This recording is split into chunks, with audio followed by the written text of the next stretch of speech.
Chapter 195. On the surface of the ice, a loud and clear song echoed. With the glory of Thoradin the Great, we rushed to the south, and planted the blue lion flag on the King's Valley, that is the symbol of humanity's great legacy. We put our fate in your hands, the golden lion flag. Ah, the golden lion, you are the symbol of dignity and nobility, you are the knight that symbolizes honor. Ah, Stormwind City, you are the fortress of pioneers, the bridgehead of humanity's civilization. No matter what enemy it is, you can defeat it. This song was originally an unknown tune from 1,000 years ago, but unknowingly, it became one of the military songs of Stormwind, and would be played during every break of military training. But now that it was sung by the warriors who had lost their country, there was an additional sense of sorrow and sorrow.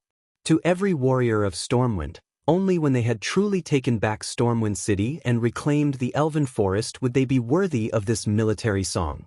After more than half a year of suffering, the journey was full of bitterness. The warriors of Stormwind used their blood and tears to water every inch of land from the Red Ridge Mountains to the Elven Forest, and then to Stormwind City. Some lost their houses and fields, some lost their best friends of many years, some lost their wives and children, and what was worse was that they had lost their own capital.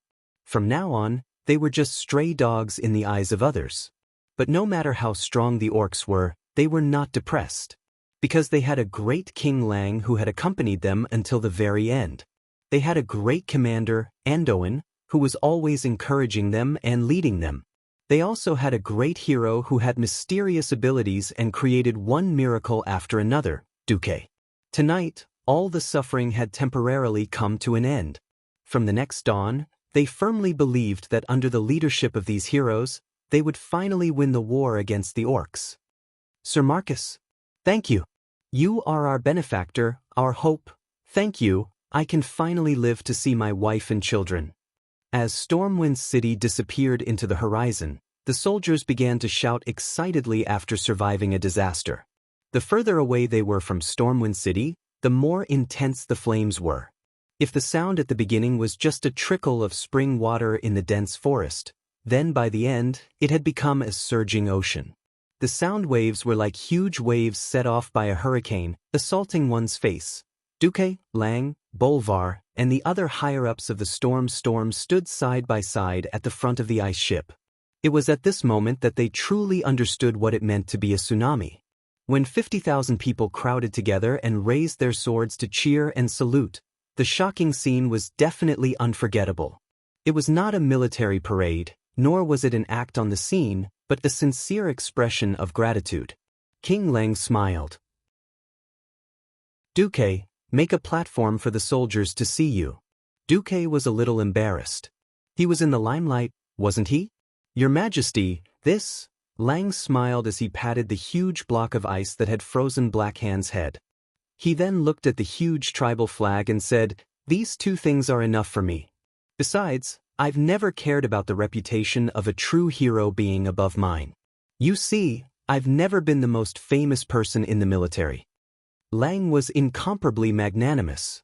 Anduin also egged Duque on. "Young man, Lang is preparing to make you do hard labor.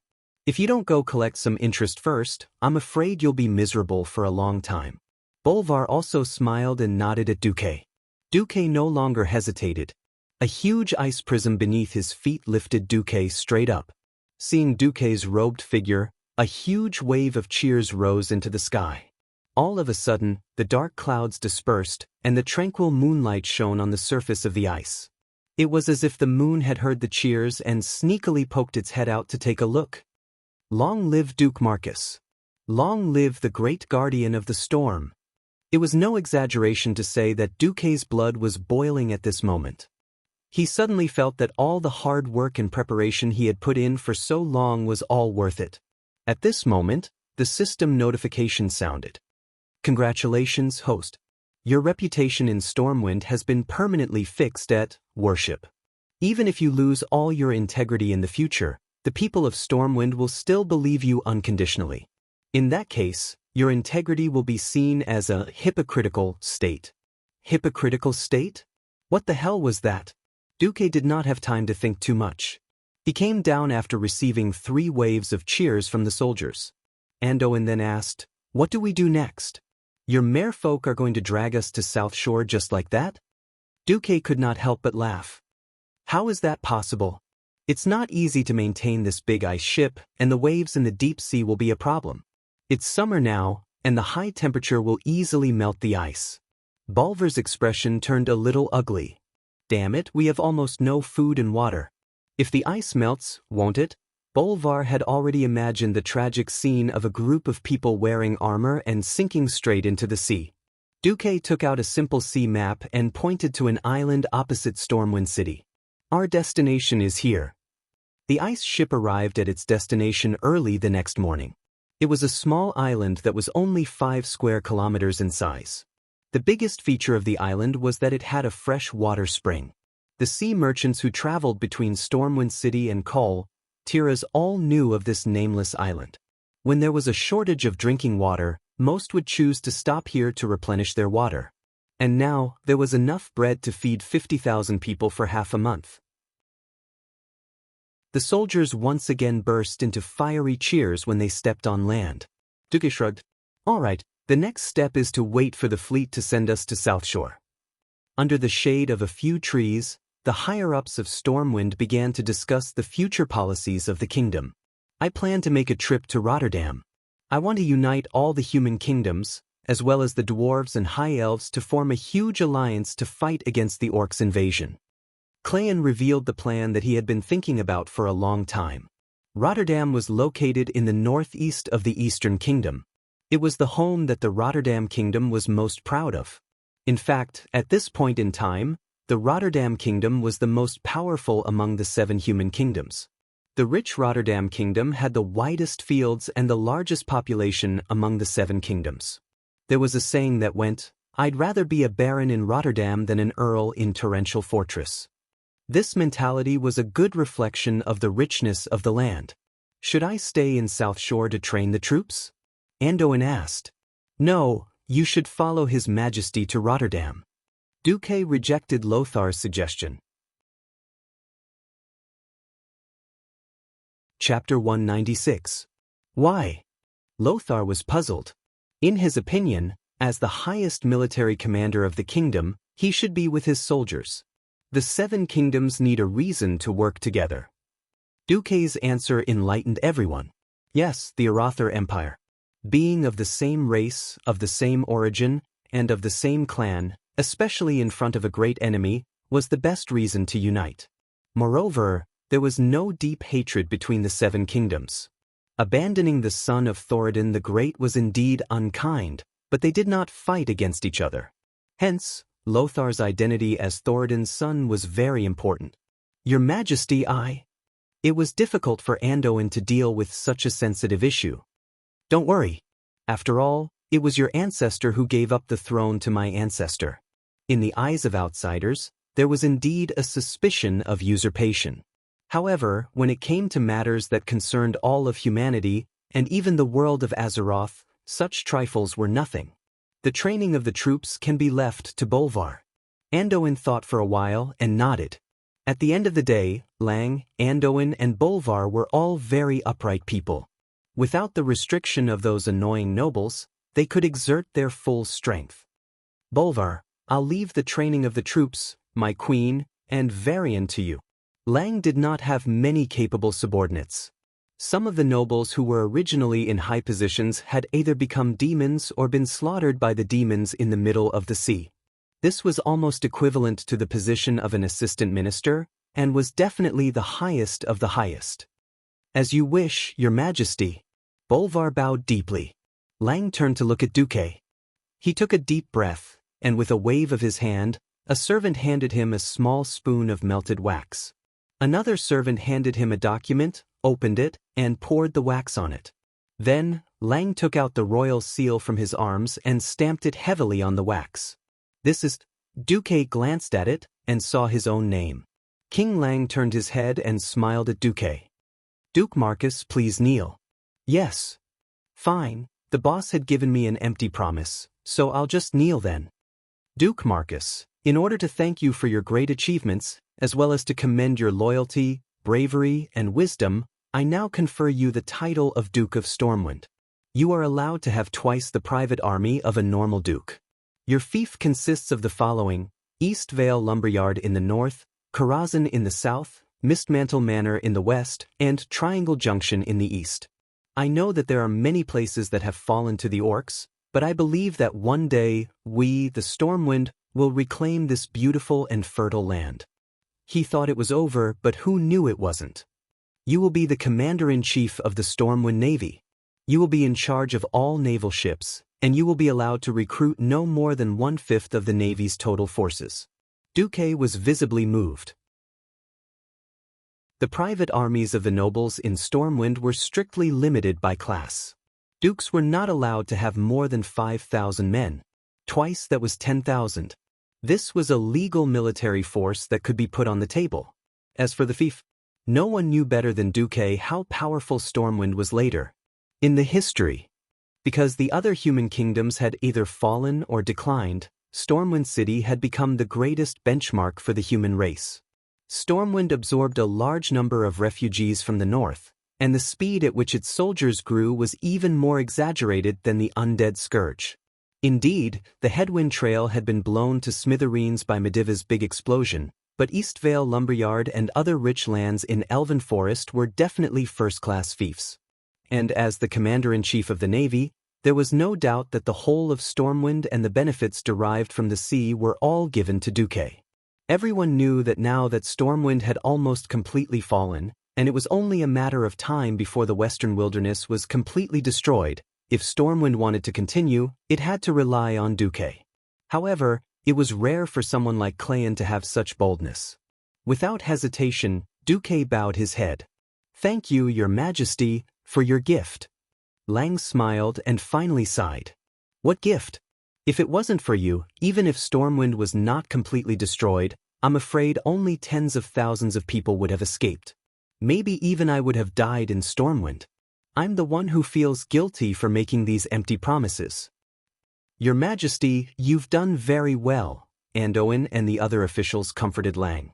"Sigh, the resettlement of nearly 600,000 soldiers is a headache just thinking about it. But we don't have anything. If that doesn't work, try to ask other countries to take in our people." Right? No money. No food. How could they survive? Anduin and the others looked at each other, dumbfounded. In times of crisis, they only thought about saving people's lives and saving them first. Now that they had saved them, they were dumbfounded. They had to eat, drink, and go to the toilet. If it was only tens of thousands of people, they might be able to beg the other countries. But there were 600,000 people here. Just the thought of it was terrifying. Yet, when he escaped, he didn't bring anything with him other than his weapons. Not to mention that Duke Ferens, who was in charge of internal affairs, was dead. Even if he was not dead, he would probably be scared to death on the spot. "Duque, can I trouble you to go to Alterac Rapids Castle and the Dalajan to negotiate with the heads of the countries? Also, our national treasury is finished. I wonder if you can lend a sum of money to the kingdom in your own name." Lang's face was flushed when he said this. On one hand, he really did not have any talented people around him. Bolvar and the others were indeed righteous knights, but they were definitely not good at diplomacy. Moreover, if they were to go begging like beggars, it would be strange if the other side would have a good expression. On the other hand, a dignified king actually had to borrow money from a duke. What face did he have? And the richest person here was Duque. "Your Majesty, please do not worry about the national treasury." With that, Duque snapped his fingers, and 2 burly male Nagas carried a huge box out of the sea. The royal guards took the box and opened it. A burst of golden light almost blinded Lang and the other poor people's eyes. Gold bars. So many gold bars. These gold bars were engraved with the emblem of a lion. It was no doubt the gold bars used in Stormwind. "These are..." Lang stuttered. "Your Majesty, have you forgotten? A while ago, when those nobles were escaping, they encountered the Bloodsail pirates. In order to escape, their ship turned and left behind a large amount of their belongings. Then my Murlocs picked them up." Lang suddenly remembered that because those nobles had colluded with the demons, they had been demoted. According to the kingdom's laws, their fiefs and properties would be confiscated, At this moment, Anduin, Bolvar, and the royal guards all bowed to Duque. Duke Marcus, you have a heart that shines with a holy light. Chapter 197. Honesty, courage, wisdom, and loyalty. Duque had become a synonym for a saint in everyone's hearts. In reality, other than his smarts as a transmigrator, Duque's other three qualities were all bullsh*t. Duque had never thought that he had ever been loyal to Lang. As a modern man, deep in his bones, he was a boss and a worker. Duke would never be touched by the feeling of sacrificing his life for the other party. As a transmigrator who was familiar with history, Duque knew that money was not enough, but having too much money was useless. The most important thing was still power. His own power and the power of his subordinates. According to history, the First Orc War ended with the opening of the Dark Portal and the fall of Stormwind City. Then, the Orc army regrouped and headed north, looking for trouble with all the races and kingdoms on the continent. This was the start of the Second Orc War. Duque did not know if the Orcs would continue to go against all the races and factions on the continent like they did in history. Obviously, when Duque saw that the world of Azeroth's similarity had dropped from 80% to 79%, Duque realized that history would continue to be shockingly similar. Duke had saved 50,000 elite soldiers, as well as Leon, who hadn't died in history. Of course, Khadgar had died as well. He had killed over 100,000 Beastman elite soldiers and had even ruthlessly tricked Orgrim. Even with so much fate deviation, he had only managed to reduce the similarity by 1%. Just thinking about it made one drunk. However, when he thought about the mighty Burning Legion and the creation titans that would appear later on, he suddenly felt that it was quite amazing that he had done so much in exchange for 1% of the world's change. Alright, back to reality. At noon on the second day, the first batch of ships arrived. This batch of ships had more than enough space. After replenishing some daily necessities and medicine for the people waiting on the island, they carried a total of 16,000 people. On the ship, Duque was already busy. Because the tribe did not pay much attention to the western wilderness, Duque was able to secretly transport the summer grain that had not yet been sent to Stormwind City to South Shore. This batch of grain could greatly alleviate the food shortage in South Shore. In addition, there was the migration of the Murlocs and Nagas. In fact, the Orcs couldn't do anything to the Murlocs on the coast, but Duque needed the Murlocs more, South Shore. The entire continent of the Eastern Kingdom was actually divided into two continents, the North and the South, connected by a gigantic solder bridge. To the south of the southern continent was the territory of Stormwind, while to the north of the southern continent was the territory of the dwarves centered around Ironforge. To the southeast of the northern continent was the Arthi Highlands, which was where the Stromgarde Kingdom was located. To the south was the Hillsbrad Hills, the territory of the weakest of the 7 human kingdoms, the Alterac Kingdom. The place where the refugees of Stormwind City were evacuated was South Shore, which was located south of the Hillsbrad Hills by the sea. To the west of the northern continent was the magic kingdom of Dalagen, and to the north was the most powerful Lordaeron kingdom. Of course, the northernmost part of the northern continent was the High Elves' Kuel Salis kingdom. Now, Duque was moving the Murlocs because Duque needed the Murlocs to help reclaim the Murlocs there, and to fish as much as possible to provide fish for the Stormwind refugees. About 50,000 of the Stormwind refugees were taken in by the maritime kingdom of Kul Tiras, while 100,000 continued to move in the direction of Stromgarde, Alterac, Dalagen, and even Lordaeron. Including the 50,000 soldiers who were about to arrive, there were less than 450,000 people left in South Shore. Even so, it was a very heavy burden. Through the system ELF, Duque had already calculated that even if they found enough land to cultivate, they would still be short of at least 20,000 tons of food before the first harvest next year. In this era, it was almost an astronomical figure. It completely exceeded the amount of food that could be bought in the commercial market. Lang was running away from reality and threw the food problem onto Duque's head. This made Duque's teeth hurt. He had a lot of things to do, such as finding time to go to the southernmost Stranglethorn Valley of the Eastern Kingdom to deal with the remaining Bloodsail pirates. Or finding time to practice magic. After much consideration, Duque decided to pay a visit to the Barov family in Alterac.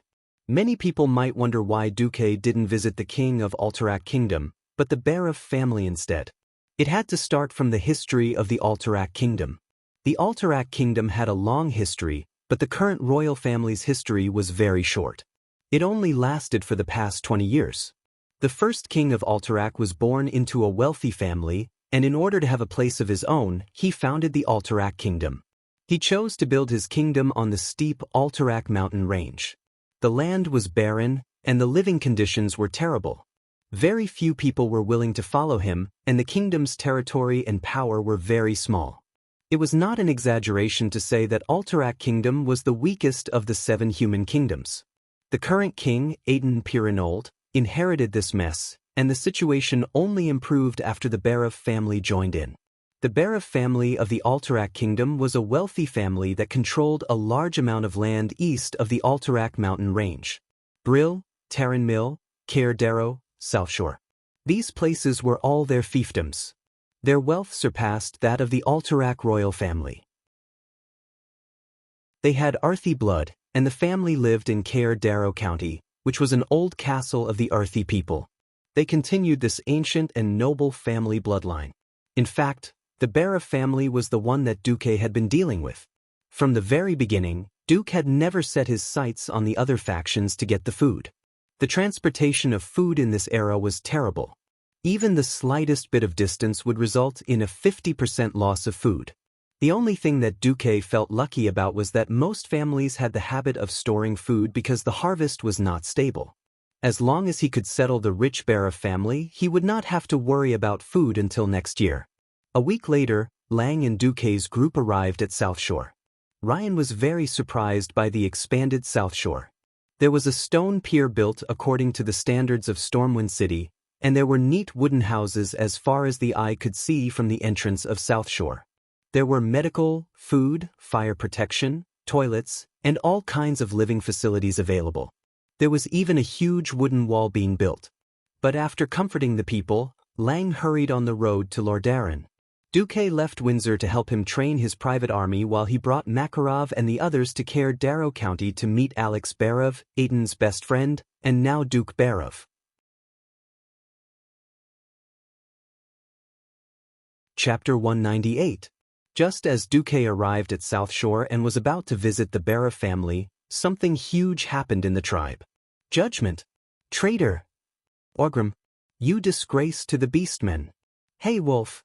Hey wolf. Hey wolf. The clamor filled the entire camp. Every tribal warrior's eyes were bloodshot because of anger. Their necks seemed to be stuffed with 2 dicks, thick and red. They opened their mouths full of fangs and roared at the top of their lungs. At the center of the hall was Orgrim, who was kneeling on both knees. He was once the assistant of the great chief, but now he was a traitor in the eyes of the beastmen. The horn that was used to summon the great chief was still sounding. It sounded as though it was mourning the death of the great chief, but it also seemed like it was trying to awaken the anger in the beastmen's hearts. Countless pebbles of all sizes were thrown at Orgrim, who was kneeling on the ground. These stones were the size of a human fist, and when they hit Orgrim's face, they were not fatal, but they were painful. However, the physical pain could not surpass the pain in his heart. It was the pain of losing 100,000 elites. It was the pain of the unknown fate of the beastmen. It was the pain of knowing that Ghoul Dan would lead the beastmen to destruction once he returned. Orgrim's mind was still replaying the scene of that day. His good friend Durotan's smile was still echoing in his mind. That day, Durotan came. He told the Hammer of Destruction everything he knew, the contract with the Demon Lord, the origin of Ghoul Dan's power, and the betrayal of the clans under the control of the Shadow Council. The final and humiliating end that awaited the Beastmen was that they would be thrown as bait to the demons of the Burning Legion. As Orgrim listened, he tried his best to keep his wide face cold, making his aura and posture befitting of the assistant of the great chief. However, in his thick chest, his heart was beating violently, as though his famous Hammer of Destruction was beating on human flesh. Was this true? This sounded like a story spouted by an idiot who went through the dark portal and was messed up by the unknown energy in the void. Demons? Dark contract? What a joke! However, this was what Durotan had said. Durotan was not only the smartest, bravest and most honorable chief of the tribe. He was also an old friend that Orgrim had trusted with his life more than once, and he had repaid Orgrim's trust with his greatness, courage, and integrity more than once. If these words were spoken by any other orc, Orgrim would definitely teach them a lesson with his hammer. If the one who said this was Durotan, then Orgrim's answer would be trustworthy. In the following days, Durotan paid the price for his integrity and loyalty to the tribe with his life. He and his wife, Draka, had been assassinated by the Shadow Council. Whenever he recalled this scene, Orgrim's steady hands would tremble uncontrollably. Orgrim couldn't help but ask himself, am I going to die? Should I die in such a cowardly manner as a traitor? No, there's a lot I haven't done yet. If I die like this, then no one will be able to control Dan. This true traitor will lead the entire tribe into the abyss of death and shamelessly sell the souls of all orcs to the demons. Thinking of this, Orgrim suddenly let out an earth-shattering roar. Not traitor. Orgrim's voice was so loud that it was like a clap of thunder. It actually suppressed the clamor of the thousands of orcs present. Every orc's face froze. Their roars were suppressed into their throats, unable to come out. If you're not a traitor, then who is? A deep voice rang out. This voice had an inhuman coldness to it, as though the owner of this voice was temperamental. Kilrog Deadeye, the chief of the Bloodloop tribe. Due to the unexpected death of the chief, he had no choice but to temporarily hand over the army to his deputy and lead his personal guards back. With the Blackrock tribe suffering heavy losses, the authority of the Bloodloop tribe had undoubtedly increased. Among the chiefs of the dozens of tribes present, his authority could be ranked in the top 3. Orgrim stood up proudly and fearlessly looked Kilrog's remaining eye in the eye. For a moment, Orgrim's words were on the tip of his tongue. He almost said, Dan is a traitor. But at this moment, Duke's face, which always had a mysterious smile on it, appeared in Orgrim's mind. Duke Marcus, the most powerful human mage, the most cunning strategist. He was the one who orchestrated all of this. He was the one who put the 100,000 orcs to death. He was the one who killed the chief. If not for him, perhaps the orcs would have had to put in more effort, but they definitely wouldn't have won such a Pyrrhic victory. Orgrim also had an even clearer understanding. The only person who could deal with the existence of the mystical realm was Den, who was also a mystical. Whether it was him or the other chiefs, they couldn't do anything to Duke. Thinking of this, Orgrim forcefully swallowed his words and instead let out a maniacal laugh. Ha ha. Kilrog, you make me feel like a joke? Why do you think I'm a traitor who killed 100,000 of my own people for the sake of the humans?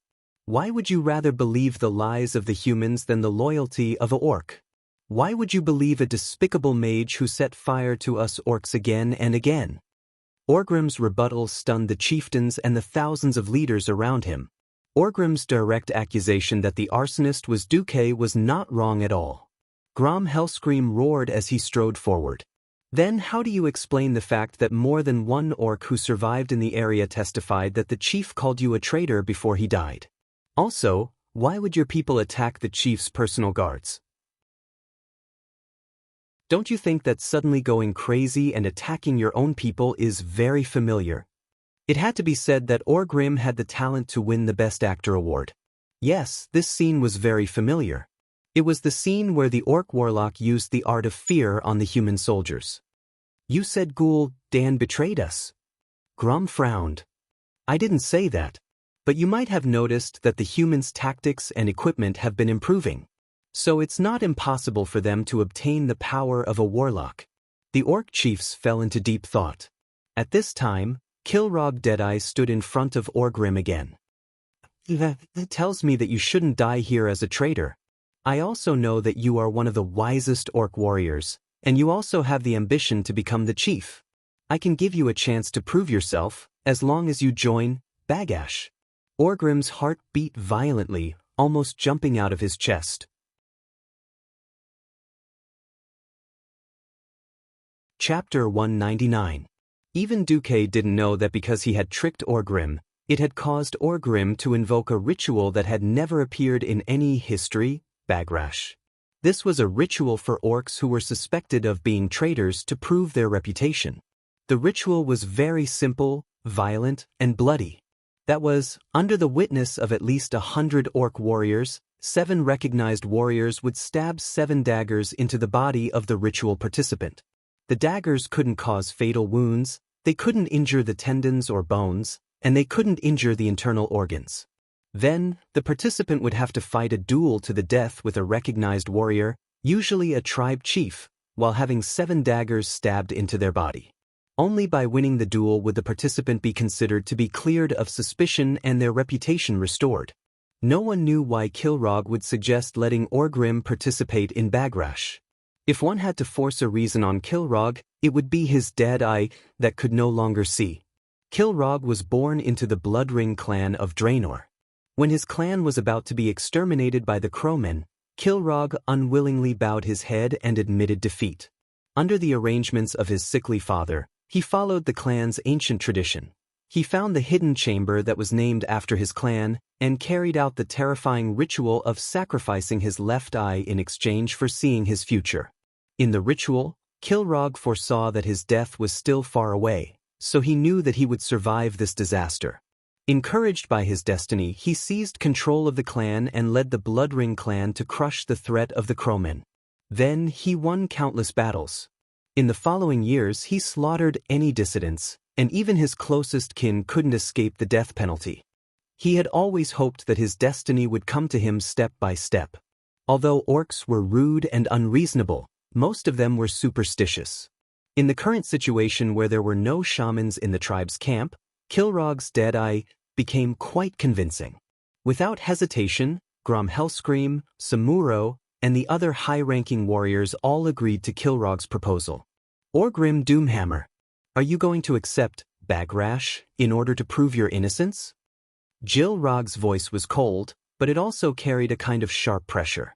It was a terrifying aura that only a warrior who had walked out of a mountain of corpses and a sea of blood would have. He was old, but no one could deny that he was still one of the strongest warriors in the tribe. I accept. Orgrim stood under the doubtful gazes of countless orcs. Not only do I accept it, but I also request that when you accept Bagash, you also activate Makra. Hiss. Countless orcs sucked in a breath of cold air. This meant that Orgrim had to accept challenges from at least 7 chieftain-level warriors while being stabbed 7 times. He could only stop when there were no more challengers. Of course, if Orgrim succeeded, he would become the second great chief of the Horde after Blackhand. Every orc's broad face was filled with unconcealable shock. Either Orgrim was a madman, or he would become the strongest warrior in the history of the Horde. Come! Orgrim suddenly hammered his chest, creating a loud bang. Kilrog didn't say a word. He pulled out a long, curved bone dagger. This bone dagger was at least 30 centimeters long. A white light flashed, and the entire dagger was stabbed diagonally into Orgrim's left collarbone. It pierced through Orgrim's muscles that were as thick as city walls, and came out from the back of his left shoulder blade. Blood splattered everywhere. It was a ghastly sight. Phew! Orgrim didn't even groan in pain. He merely clenched his fists. Gromhell roared and charged forward.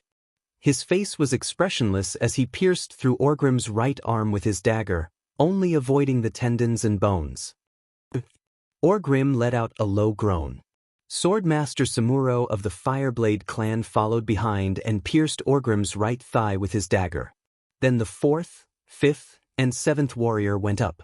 Every one of them left a dagger on Orgrim's body.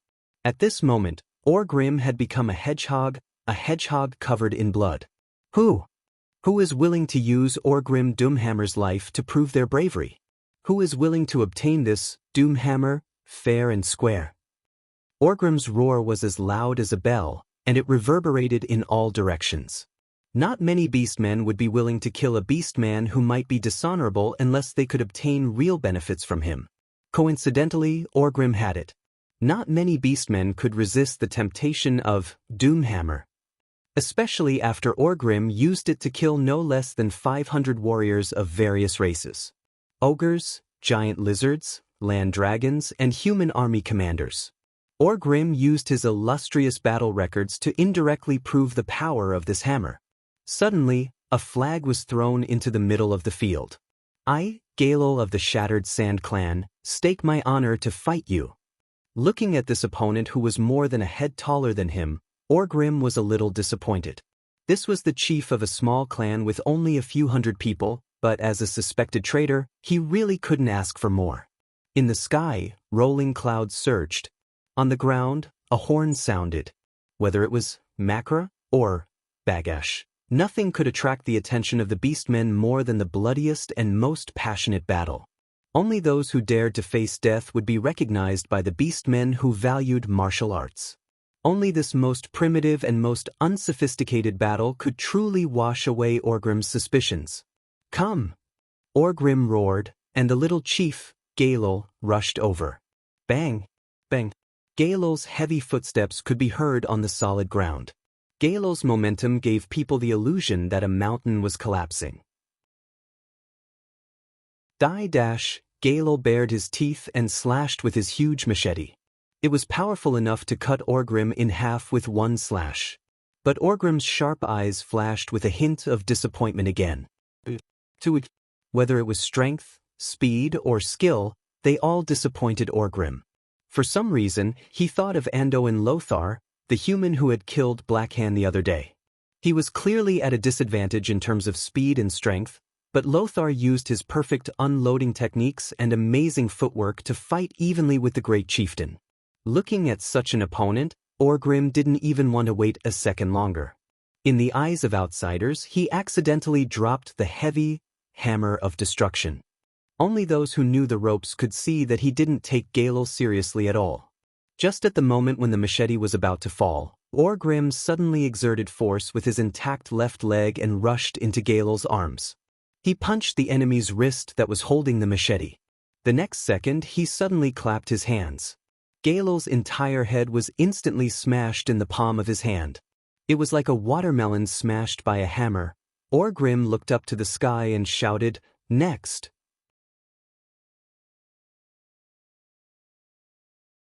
Chapter 200. His gigantic hands were stained with blood and colorful brain matter. Orgrim displayed the most primitive, most barbaric violence. The beastmen couldn't help but think of their ancestors. When they didn't have any weapons, they used their strong bodies, fists, teeth, and arms to fight against wild beasts. They struggled to survive in the desolate wilderness. Orgrim's most direct attack ignited the passion in every beastman's heart. Oh! Orgrim. Just a few minutes ago, these beastmen were still angrily cursing Orgrim. But a few minutes later, Orgrim, who displayed his bravery and power, immediately became the brightest star of the entire tribe. Kilrog Deadeye opened his seemingly turbid right eye and said slowly, "Orgrim Doomhammer, you have cleared your name and restored your reputation. Now, if you want to leave Makra, it is not too late." Orgrim used his actions to answer. With blood-stained steps, he took down a flag from a tent at the side of the field. That was the flag of the Blackrock tribe that belonged to him, Doomhammer. With a swing of his hand, the red and black war flag landed in the middle of the field. I, Orgrim Doomhammer. From here on, Makra, I challenge for the position of Great Chief.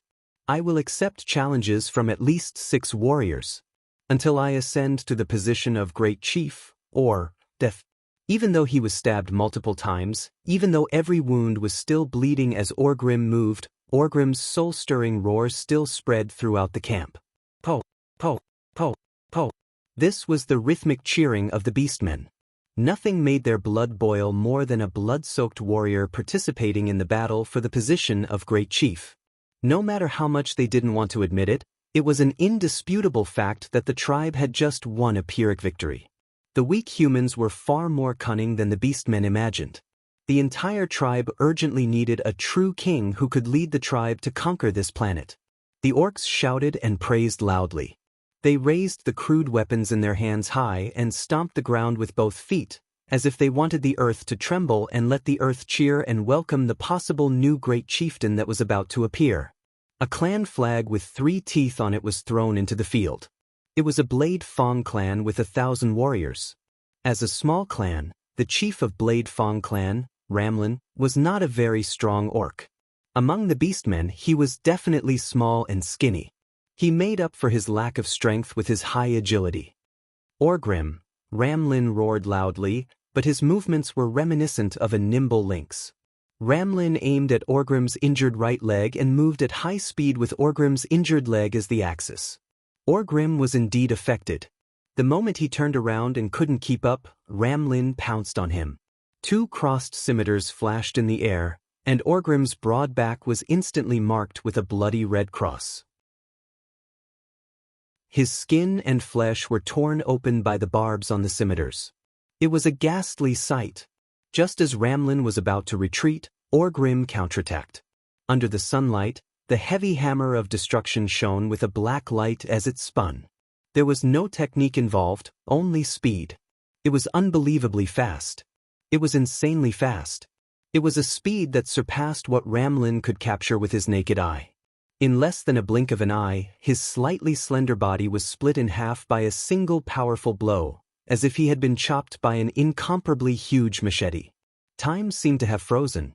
Wang Lin's chest and lower body were still floating in the air, but his abdomen that was hit instantly exploded into a rain of flesh and bone, exploding in the direction of the hammer's strike. After what seemed like 3 seconds, Wang Lin's eyes, which were still filled with disbelief, fell into a pool of blood along with his eyeball. Killing with 1 strike, domineering. Next, Orgrim's loud voice was no different from a drum in the orc's ears. Another flag was thrown into the field. A minute later, another wound appeared on Orgrim's shoulder, and another corpse appeared on the ground.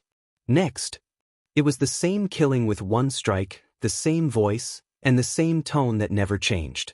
But with the corpses of the 3 tribal chiefs as the foundation, Orgrim's shout had a different meaning. The tribal chiefs who thought that they were the weaker ones replied with silence.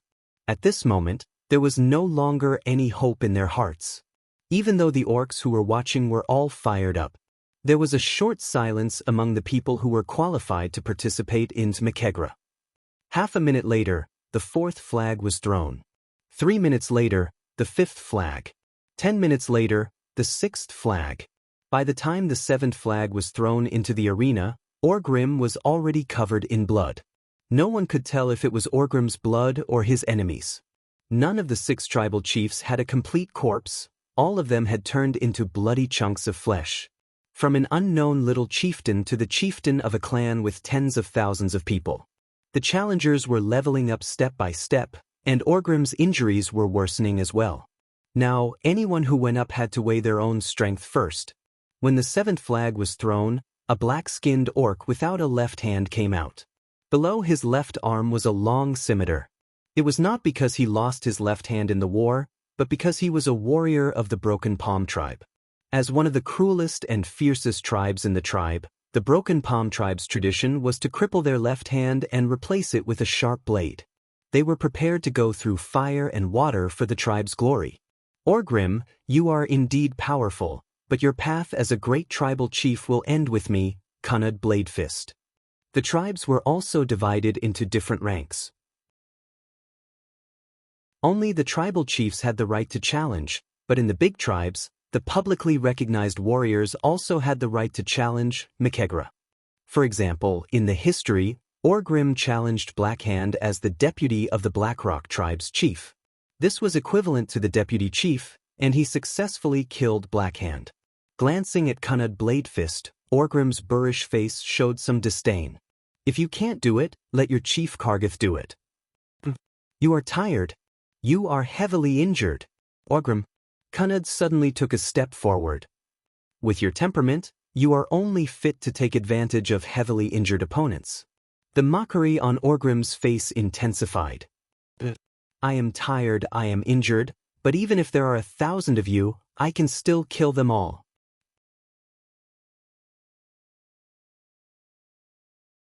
Chapter 201. The crowd had thought that they had reached the peak a long time ago, but who would have thought that after Orgrim's words, an even higher peak that seemed to have appeared out of thin air behind that unsurpassable peak. The sound waves reverberated in the sky for hundreds and thousands of times. The entire tribe's camp, and even the entire land, were shaking violently. What kind of heroic spirit was this? As long as one's life was not spared, the bloody battle would not end. Not long ago, no one looked favorably upon Orgrim, the assistant of Black Hand. But now, every single beastman had a different view of him. His gaze was filled with intense admiration. No, this was no longer admiration, it was worship. Orgrim, Orgrim. The roars of thousands of beastmen stirred up the emotions of all the beastmen in the tribe's camp. Although the beastmen in the distance could not see what was happening, they could hear their leader's voice and knew that perhaps a new great chieftain was about to be born. Cunud pounced over. Orgrim said that he looked down on Cunud, but in his heart, he put in 120% of his effort. No one from the Broken Palm clan was easy to provoke. The Broken Palm clan originated from the beastmen who were enslaved by the ogres. This group of beastmen were imprisoned by the ogres in a huge, rough, and incomparably sturdy circular arena as gladiators. Every day, they would fight non-stop to entertain the ogres and other, higher races. This was the sole purpose of these beastman gladiators' existence. The ogres promised that as long as any beastman slave killed 100 beastmen in the arena, they would obtain freedom. Cunud's brother, Kargath Bladefist, did it. However, what the ogres gave Kargath was not freedom, but the fate of being imprisoned in an underground prison that never saw the light of day until his death. Kargath was imprisoned in the underground prison, his left hand secured to the prison pillar by a steel handcuff. In order to break free from the handcuffs, Kargath chose to destroy his own left hand. Kargath led the beastman slaves who also chose to give up their left hand and use their sharp fists instead. They fought like the slaves of Spartacus before Duce's transmigration against the Roman Empire. They killed the ogres who had enslaved them. Kargath carried the head of the ogre leader and announced the formation of a new clan. A clan that yearned for freedom and fought for it, the Shattered Palm clan. Therefore, this batch of Shattered Palm tribe's orcs were all super elites who had killed their way through mountains of corpses and seas of blood. Just one charge from Cunud was enough for Orgrim to realize that this wasn't an opponent he could deal with unscathed. From the corner of his eyes, Orgrim glanced at a few famous chieftains or heroes who were watching coldly from the side. Grom Hellscream, Kilrog Deadeye, Samuro. Orgrim wasn't sure if the strongest of these tribes had any intentions of making a move. But he had to prepare for the worst. He had to end the battle quickly. Cunud was also holding a war hammer in his right hand. It wasn't as big as Destroyer Hammer, just a little smaller, but Orgrim didn't dare to underestimate it. It was the same hammering, but Cunard's movements gave off a solid feeling as if he had been hammered thousands of times. He stepped forward, raised his left arm, swung his right arm, and suddenly exerted force. At first glance, it didn't seem surprising at all. Only warriors who had been through countless battles would notice that Cunud didn't make any extra movements. Whether it was the angle, strength, or speed, they were all exquisite to the extreme. Moreover, it gave Orgrim enough time to change his attack. Without a choice, Orgrim also raised his hammer and clashed with Cunud's hammer. Clang! The clanging sound of the two largest hammers clashing almost broke the eardrums of the spectating orcs. The buzzing sound of metal caused most of the orcs to cover their ears. No one expected Cunud to suddenly throw away the hammer in his hand and stab with his left hand. His left arm was his killing move. After closing the distance, the scimitar that was as long as a human's arm had unimaginable agility. Although Orgrim's Destroyer Hammer was sharp, such a large hammer was never a good defensive weapon. In the next moment, the unique scimitar of the Shattered Palm tribe was about to pierce into Orgrim's chest.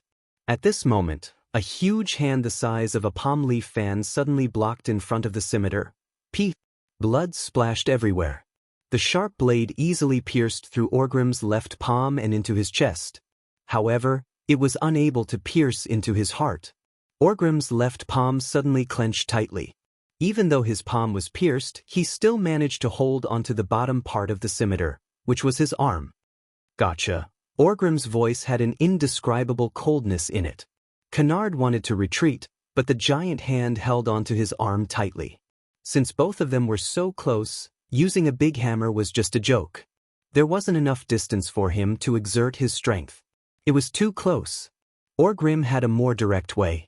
Just like what Kunad did with his right hand, he threw away his destroyer hammer almost at the same time.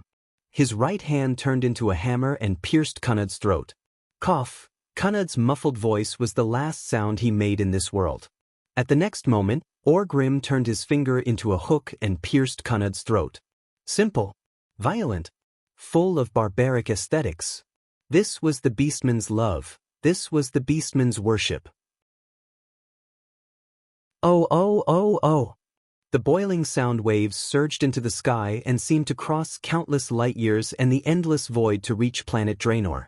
He withdrew his left hand from the scimitar and kicked away Canard, who was about to lose his life and become a corpse. Orgrim raised his fists and roared for the 7th time. Who else? Orgrim looked at the faces of the strongest existences in the Horde: Grom, Kilrog, Samuro. With his body riddled with scars, Orgrim dared to say that he wouldn't have more than a 50% chance of winning against any one of them. But it was impossible for him to back down, and he would not back down. This was not only because of his life and his glory, but also because he felt that he was shouldering the last request of his good friend, Durotan. He shouldered the heavy responsibility of leading the tribe to a path of survival in this strange and unfriendly world. Apart from the passion in his eyes, there was only clarity. Orgrim's godlike eyes scanned the faces of the experts in the tribe one by one. There was no provocation. All he saw was obedience. One of the experts lowered his head. 2 of the experts lowered their heads. When Orgrim saw Samuro's face, Samuro punched his chest with one hand. This was the etiquette for meeting the great chief. Kilrog and Grom looked at each other. Kilrog said, "My saw that Orgrim shouldn't die here. I won't sacrifice my life for an irreversible fate." With that, Kilrog bowed as well. Grom said, "I am very satisfied with my position as the Warsong tribe chief." With that, he bowed as well. At this point, the second great chief of the Horde was born.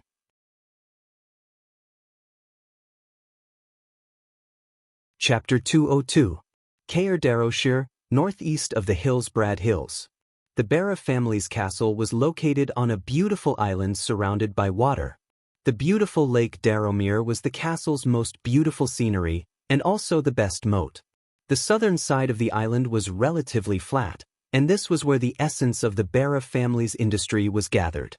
Large blacksmiths were connected to each other, and thick chimneys were constantly emitting black smoke. People came and went on the island, and the merchants' caravans were endless. On the western side of the island, there was a large port that was clearly not for civilian use. Duque actually saw a small warship here, which was obviously used by the Barra family to protect their home. The island was not completely separated from the shore. There was a 200-meter-long stone bridge that could accommodate 4 carriages side by side that connected the island to the shore.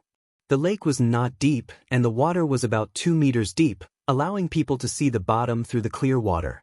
Of course, there were at least 10 cannons on the fortress that protected the entire Barra family's castle, and their muzzles were facing the shore. If someone really led an army to kill their way through the narrow mountain road, it would be a real live shooting practice. No one from the attacking army would be able to cross the bridge alive. Duque stood on his horse on the shore. If not for Duque's transmigration, this prosperous island would have become a deathly silent and terrifying place in a few decades. The entire Barra family would have been destroyed, and this place would have been occupied by Kel Thuzad's cursing sect. It would have become a very famous place in the future, Scalamence. Duque would never forget how he and his companions were wiped out time and time again in the game.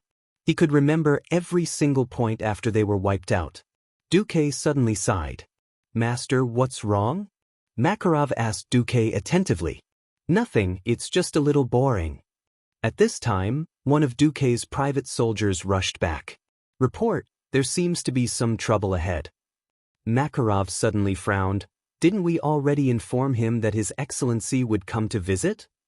"That's right, but a caravan suddenly overturned their carriage on the bridge, dumping a large amount of goods and attracting cattle, sheep, and animals. Now the only bridge to the island is blocked. The Barov family said they were very sorry and asked us to wait for a while, the private soldier said. Makarov's face was as dark as ink. What about the ferry? They were all sent out before we made the announcement. What mistake? This was clearly a show of strength. Master, Duque didn't mind at all. Instead, he laughed. Ha! Barov and his men really think we're beggars. I'm going to blast those guys on the bridge. Makarov was furious. He waved his hand to summon his private soldiers, ready to rush over and push everything in their way into the water. No need. Duque pointed his horsewhip at the castle on the island. I want to tell Barov that before I became a duke, I was first a powerful mage, and Stormwind is not dead. Pass the order, change the horseshoes. Horseshoes? Horseshoes could protect the horse's hooves from cracking, but horseshoes were only used in a world of ice and snow. Fortunately, the troops came along the edge of the snow-covered Alterac Mountains, so they were prepared for horseshoes. It didn't take long for the horseshoes to be changed. Meanwhile, in Barov's castle, Alex Barov received a report from his subordinates. They stopped. They stopped before they even got close to the bridge. Let's leave them hanging. I don't mean to humiliate them, but I don't want to see this young duke opening his mouth. In troubled times, food is very precious. At that moment, hurried footsteps came from outside the door. It was another of Barov's personal attendants. They're here. Duke Marcus and his men are here. Barov frowned. His personal attendant rarely lost his composure. If it was a normal arrival, he wouldn't have made such a fuss and run over breathlessly. Moreover, Duque had used some kind of unexpected method to cross 100 meters of water. They're here? How did they get here? That Marcus froze the lake. Hearing his subordinate's report, Duke Barov quickly left the room and went to the other side of the castle, which was a terrace close to the bridge to the south. He saw a scene that he would never forget. Above his head, the warm sun. In front of him, a kilometer of ice. Darlong Mill Lake, which Caer Darrow Castle relied on as a barrier, was completely frozen. A group of people galloped on the slippery ice, heading straight for the castle. The rumbling of the horses alarmed countless people who were working on the island. Not far away, Duke Barov saw that his guard captain was stupefied. He clearly held the alarm bell in his hand, yet he didn't know whether to ring it or not to ring it. Fortunately, at the last moment, the captain saw Duke Barov. The Duke heaved a long sigh and made a beckoning gesture. The captain was relieved. Open the gate. Welcome, distinguished guest. In fact, in order to pretend to be in a hurry, the gate was always open. However, having guards lined up to welcome him was completely different from not having guards lined up. As if he was waiting for the guards to line up, the moment the Barov family's private army finished lining up and blew the welcome horn, Duke arrived. Duque knocked on the horse's belly, and a tall, pure white steed galloped over the frozen lake. At this moment, Duque did not look like a mortal at all against the backdrop of the falling snow. He wore a white mage crown with purple patterns on the top and a white stormwind robe with blue edges, fluttering in the wind. At his waist was a belt brimming with a baleful aura and exuding a mysterious blue arcane radiance. At his waist was a strange ornament faintly flickering with lightning, which was even more dazzling. The pure white cloak he wore fluttered in the wind and snow, and the golden rune patterns embroidered on the cloak could be vaguely seen. Although he looked like a gentle and elegant young man, he gave people the feeling that he was a god who walked out of the snowstorm. Stepping on the ice, Duque's warhorse neighed even more. However, this appearance startled Duke Barov, who came out to welcome him. Next to him, Makarov grabbed the reins of his horse, jumped off lightly, and immediately announced, Duke Marcus, the court mage of Stormwind, the Duke of Karazhan, the destroyer of hundreds of thousands of orcs. Next to him, for carriages were lined up. Duque's private army quickly opened the boxes in the carriages. 2 carriages of golden bars, and 2 carriages of frozen orc heads. Duke Barov's eyelids twitched.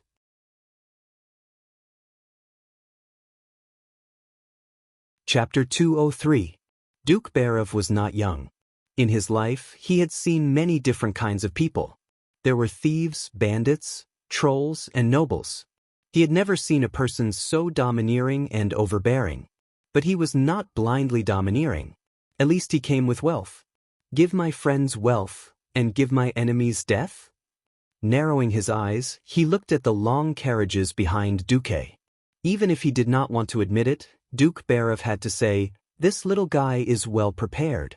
Recalling the information on Duke Marcus, the boy who rose miraculously, Barov felt a headache. He was too young and his status was too high. If Duque was a title passed down from his ancestors, Duke Barov could still treat Duque like a junior.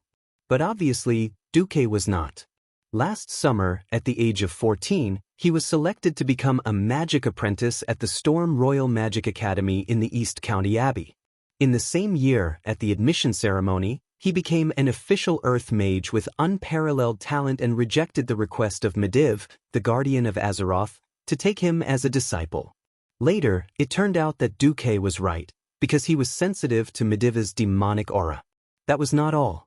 In the next few months, he single-handedly conquered a small Naga clan from somewhere and controlled nearly 10,000 murlocs. He opened up a route between Stormwind City and the Western Wilderness in one fell swoop, and opened up a Pearl route that earned tens of thousands of dollars a day. But there was still more to come. When Medivh was controlled by Sargeras and opened the Dark Portal, Duque, who was only 15 years old, fought his way into Karazhan with the famous Anduin Lothar, killed Medivh, and kicked Sargeras into the bottomless abyss. After that, whether it was burning 100,000 beastmen, luring and killing the tribal chief, or using a huge ice ship to rescue 50,000 Stormwind Kingdom's elite soldiers, everything Duke did could be called a miracle. Unfortunately, there were a lot of witnesses and material evidence for everything, so there was no room for any falsification. No, it should be said that the scene of the frozen sea was witnessed by Duke Barov himself. This was indeed, that's amazing. Master Marcus, how did you seal the lake's surface with ice? How is the energy output of the ice elemental realm balanced? What about magic coordination? A spell? Is it purely the ice element, or is it combined with the arcana element? Hearing the familiar female voice beside him, Duke Barov felt a headache. Sorry, I'm so excited. I haven't introduced myself. I am Janice Barov, mistress of the Barov family. Of course, before that, I was a sky mage. The junior sister of Dalaran's archmage Antonidas. The elegant lady sold Duke Barov out completely the moment she opened her mouth. That's right. Magic first or husband first? Was there a need to ask? Of course it was magic. Ignoring the black lines on her husband's forehead, Madame Janice, like a fan, approached Duque, who had just dismounted from the horse, and asked him about this and that. Well, before the negotiations started, the Barov family had already lost 20%. Duke Barov was embarrassed and could only cough twice. Dear, don't you think it is very rude to leave an honored guest at the door? Sit. Let's go inside and talk. Janice was so enthusiastic that she almost pulled Duque's hand and dragged Duque inside. Stepping through the huge gate of the castle, Duque gazed at the castle, which was shrouded in flourishing greenery in midsummer, and suddenly felt a myriad of emotions. It turned out that this place was so beautiful before it became Scholomance College. As a great aristocrat of noble birth, wealth, power, and influence, it was certainly impossible for him to live on a bare stone island. As the owner of the castle, the Barov family had obviously carefully selected the trees on the island. They would not be too tall, which would be an obstacle to their defense, and would also be able to ensure lush greenery most of the time. If there was anything that this castle touched Duque, it was that he had a feeling of nostalgia. Once upon a time, as a university student with corrupt ideals, he also thought that one day when he became rich, he would buy a villa for vacation or something. With his status as a duke and his current wealth, he could definitely do this. Unfortunately, since he had come to Azeroth, the concept of a stable home, which was a very common concept in peaceful times, was now distant and unfamiliar to Duque, as if it had nothing to do with him. If it was not for the series of crises that would follow in Azeroth, which would cause the whole world to be embroiled in destruction and rebirth, perhaps this castle would have been Duque's ultimate goal. Looking at every detail in this prosperous and serene castle, Duque suddenly wondered if he should transform Karazhan at some point. Walking along the spacious and brightly decorated corridor, Duke Barev's gate was 9 streets ahead of Duque's. His shoulders were straight and did not sway at all. His slightly raised chin did not make people feel that he was too arrogant, and he appeared to be quite confident. Every step he took seemed to have been measured with a ruler, not 1 inch more, not 1 inch less. In terms of aristocratic etiquette, this real duke was much, much better than Duque, who had crossed over to the front line. Duque was very clear that if he did not make a comeback, there would be no need to talk when it came to the negotiation table. This was not an exaggeration. The secret of negotiation was that the success of a negotiation depended on how much preparation you had done before sitting at the negotiation table. You had to use what you had and what the other party wanted to whet the other party's appetite. If you lost too much before sitting at the negotiation table, no matter how much effort you put in, it would be looked down upon and disregarded. He wanted to pry open the Barev family's treasure chest and take out the most valuable thing in the treasure chest: food. First, he had to grasp the Barev family's weak spot. If he could not do this, any groveling, kneeling, and crying would be meaningless. Unless he led an army to rob it, he would not be able to get a single grain from the Barev family's granary. Fortunately, Duque knew what to do next. Of course, before that, Duque gently activated his magic circuit. This was definitely a common thing among mages. Many mages liked to continuously absorb the elemental molecules in the atmosphere and even gradually condense the pure magic power into better circuits to replace the old or broken circuits in their bodies. But what Duque did was a little exaggerated. In just a second, Duque had scanned all the magic traps within a 300-meter radius with the system elf. Lady Janice could clearly feel that in that instant, the magic traps and magic circles that she had originally controlled all deviated slightly. It was not that she did not want to regain absolute control of these magic circles, but the magic circles seemed to be afraid of her and cowered away from her. She suddenly realized that as long as Duque wanted to, his uncontrollable power would dominate and take over everything in an instant.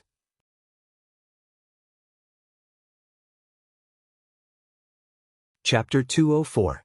For a moment, Janice tried to regain control of everything and regroup the magic traps in a short time. But the Princess Barev soon gave up, feeling a disagreeable sensation which was at once familiar and strange to her. God, Duque, you remind me of Antonidas. This old brother of his makes me feel so helpless. Even though Janice had her hands on her hips and was lecturing a junior, Duke Barev was still shocked to hear his proud wife compare Duque to Antonidas. Just now. Duke Barev could not hide the shock on his face. The magic defense system I painstakingly set up was seen through by him in one glance. Not only here, but also those in your dormitory. I told you, with my level of skill, I can only defend against petty thieves. I can't defend against a true master. In front of a true archmage, setting up such a clumsy magic trap would reveal the location of the trap in advance. Janice scolded her husband without holding back. Sorry, I was hit by the magic trap and overreacted. Duque raised his head slightly. There was a lightning magic trap hidden on top of the gorgeous chandelier. As long as Janice willed it, or pressed a switch in a secret passage at the side of the corridor, the entire 20-meter-long corridor would be baptized by lightning. Duque's sincere apology made Duke Barev even more embarrassed. All right. Our guest must be hungry after coming all the way here. Let's eat first. In the beautiful dining hall, Duque, who was sitting at a long table that could seat 10 people, fell into a new dilemma. Western etiquette was quite complicated. Unfortunately, Duque's understanding of it was limited to holding a fork in his left hand, a knife in his right, and not talking while eating.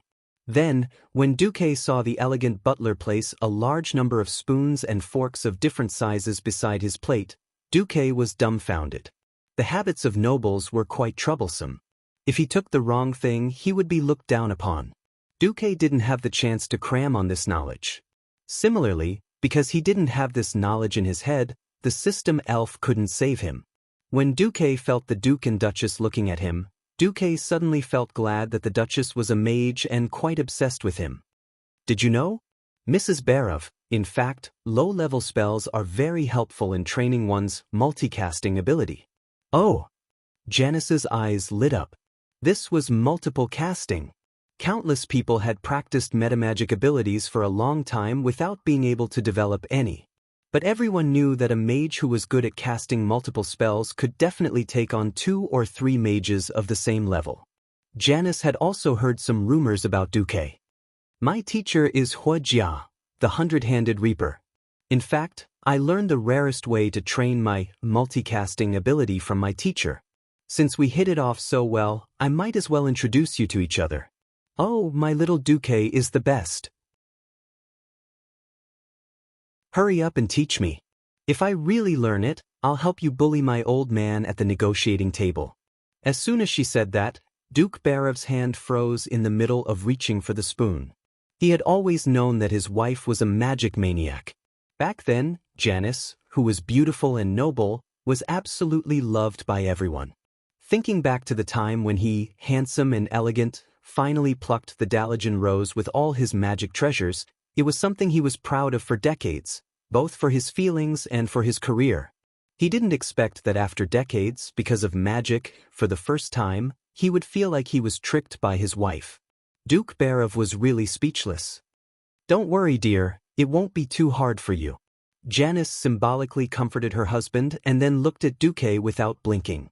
Duque made an apologetic expression to Duke Barov and then activated Hands of Magic. When the 12 hands of magic appeared, they simultaneously helped Duque tie the napkin, cut the food, swirled the wine, poured it into his mouth, and wiped his mouth with the napkin. After a series of dazzling magic performances, who would pay attention to whether Duque used the right spoon or knife? Duque even instigated, Duchess, you can start with the 2 simplest hands of magic and let the 2 additional hands of magic help you complete the actions of daily life. After a while, you'll find that you can easily multitask. Hands of Magic was, of course, the simplest level 0 spell. It was when a mage focused all their attention on one hand of magic. When using 2 or 4 hands at the same time, the mental power required was completely geometrically increased. But it was undeniable that this method could indeed train one's ability to cast multiple spells. Seeing that his wife was easily bought over, Duke Barov also looked helpless. Soon, this somewhat ceremonially ridiculous meal was over. To Duque's surprise, Duke Barov actually agreed to immediately start the negotiations in the afternoon. Originally, Duque thought that Duke Barov would deliberately give him the cold shoulder. In a private meeting hall, the lights were brightly lit. Duke Barov sat on one side of the conference table. Beside him was a secretary, and behind him stood 2 guards who were obviously experts. On Duque's side, there was only one attendant, Makarov.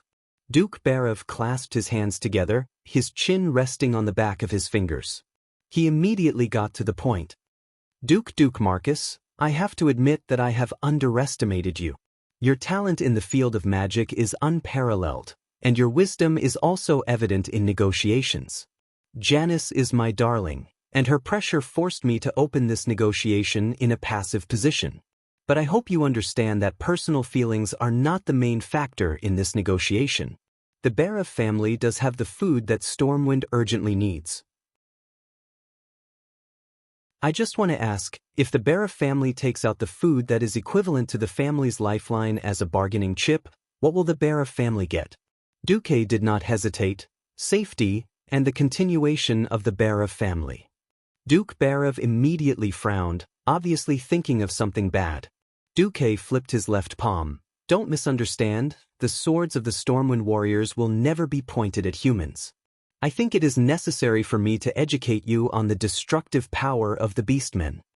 Prince Barov made a gesture of invitation. Duque cast a spell that looked like magic mirror. Duke Barov saw this and was immediately moved.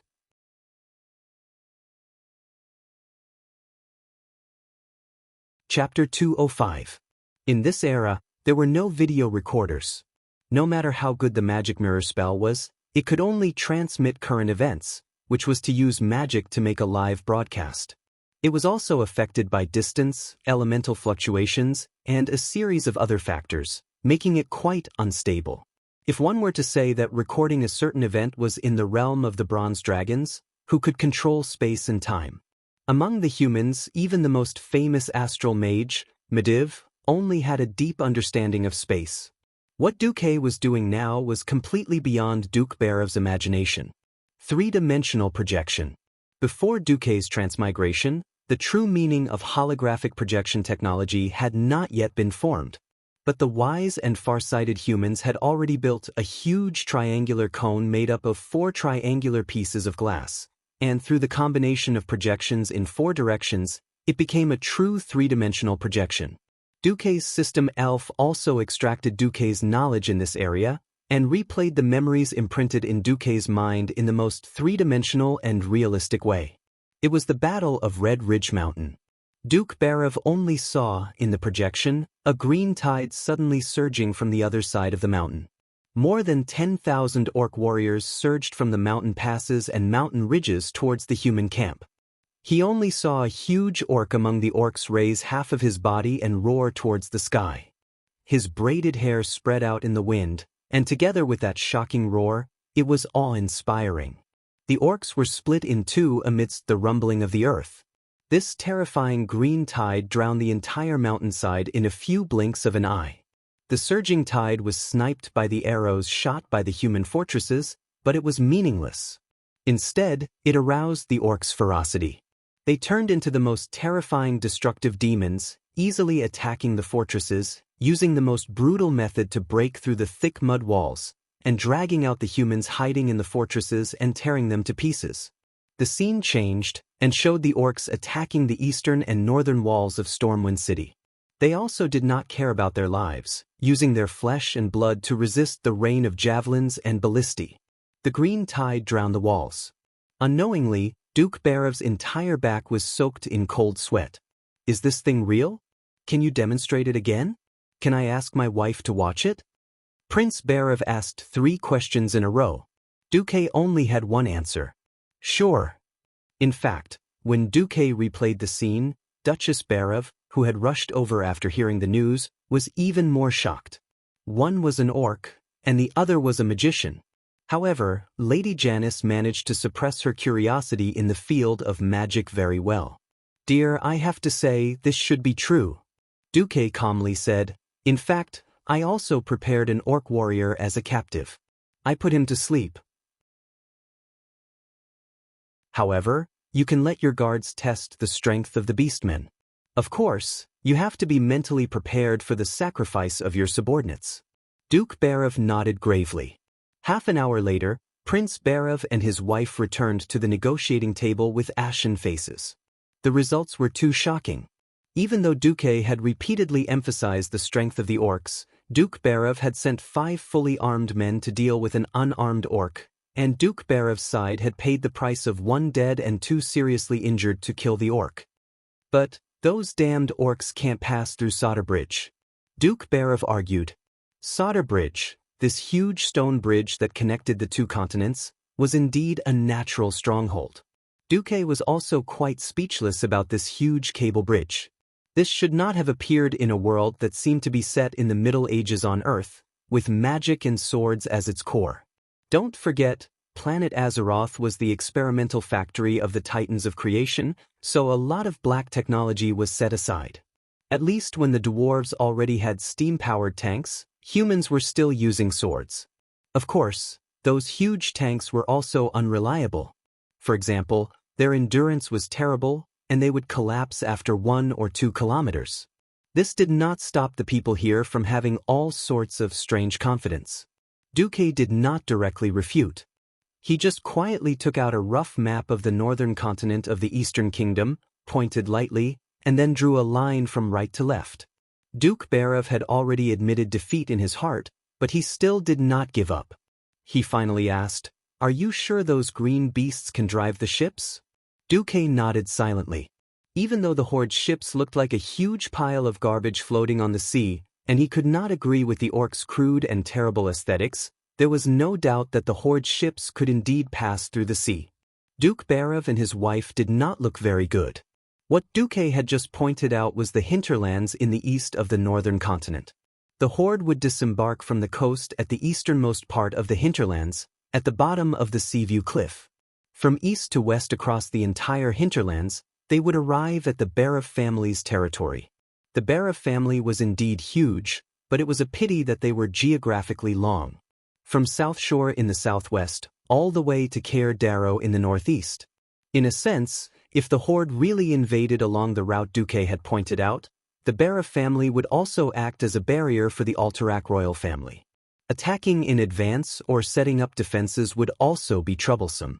After all, most of the hinterlands was covered in dense primeval forests, and that was the territory of the trolls who had been fighting against the humans for 1,000 years. Even after spending 1,000 years, the humans still could not completely eradicate the trolls from the hinterlands. The scariest thing was that Duque also said, "I bet that when the horde can't cross the Solder Bridge, they will look for other routes. The hinterlands will be their first choice. And the great chief of the horde will definitely do everything possible to pull the trolls into the horde's camp. So by next year, the Barov family will very likely have to face the horde's allied army." This time, Duke Barov and his wife were completely at ease. The Barov family was indeed wealthy, but military affairs had never been their strong suit. They had always had a complementary relationship with the Alterac royal family. But after seeing how strong the horde was in the mountains, the Barov family no longer had any hope that the Alterac kingdom could withstand the horde's attack. After all, before the Alterac kingdom entered a state of total war, the regular army only had a mere 4,000 people. Among them, there were only 500 cavalrymen. If the video provided by Duque was real, the Alterac kingdom did not have the slightest chance of withstanding the horde's attack, even if it was just a horde army coming from the hinterlands. At this time, Duque suddenly added fuel to the fire. If the horde comes from the hinterlands, who can the Barov family rely on? The Riptide fortress that is busy defending the bridge? The Dalajan that is practicing isolationism? The Lordaeron that is thousands of miles away? Or the 50,000 Stormwind elite soldiers that have experience fighting against the orcs in South Shore?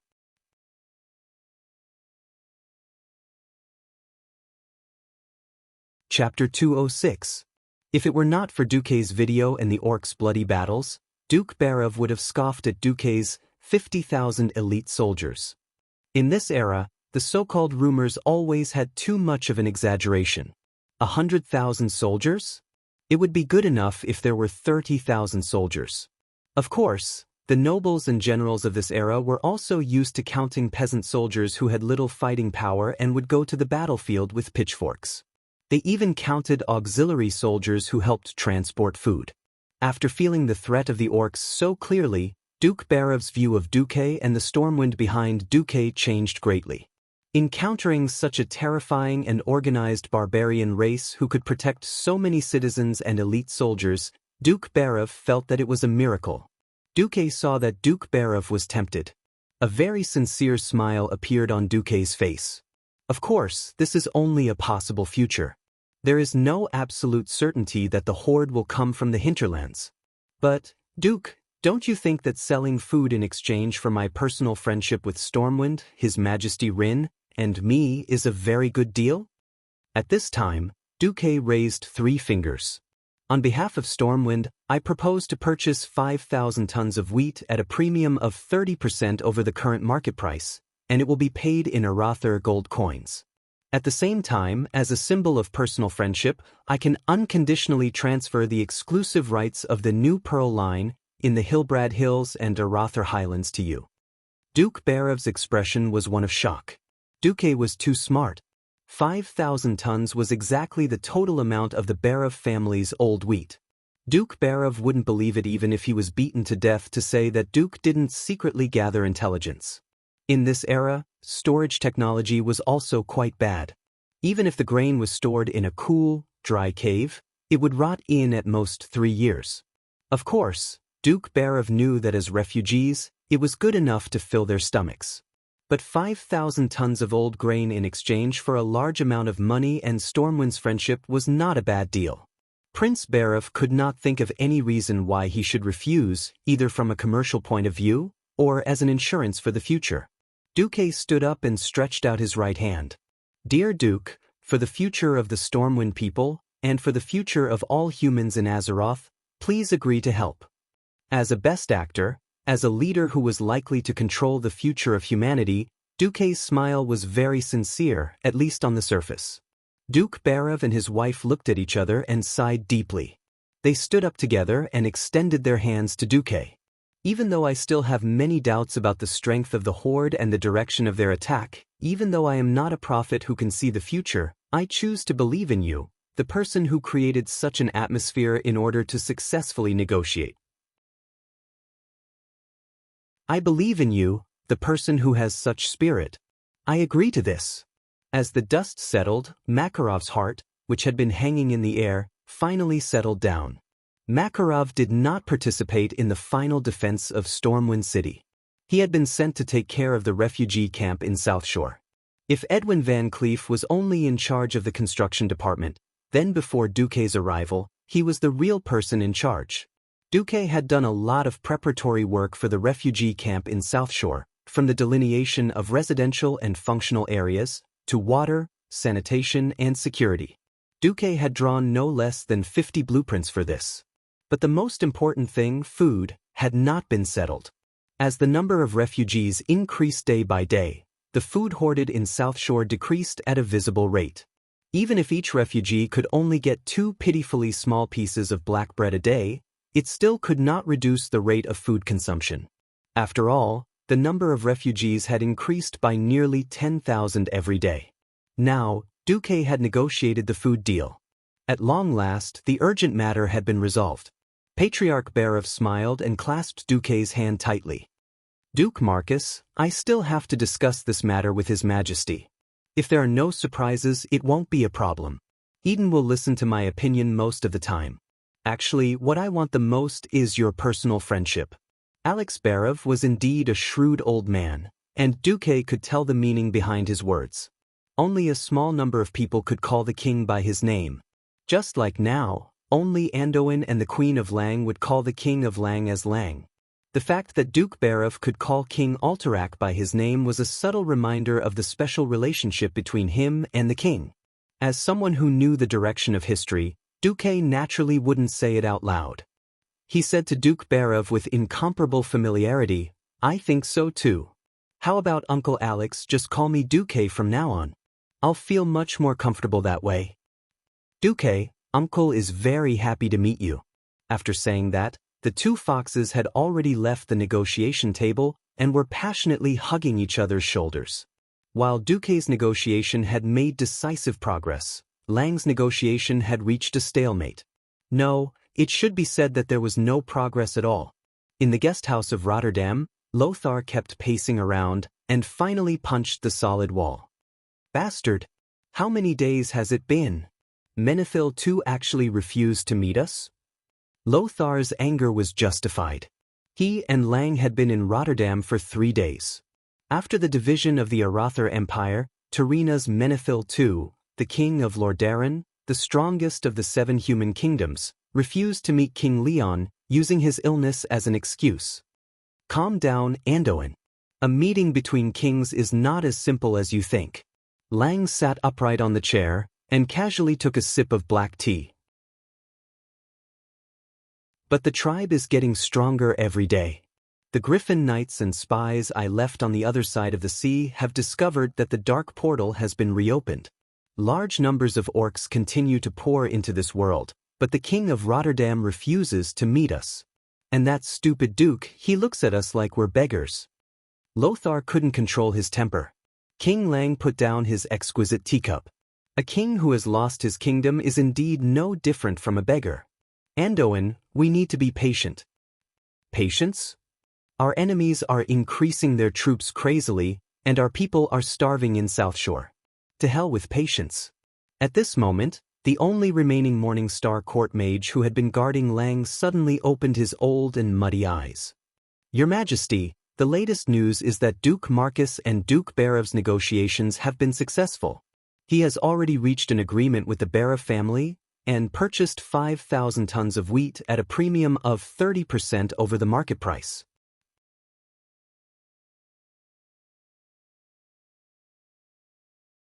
Chapter 207.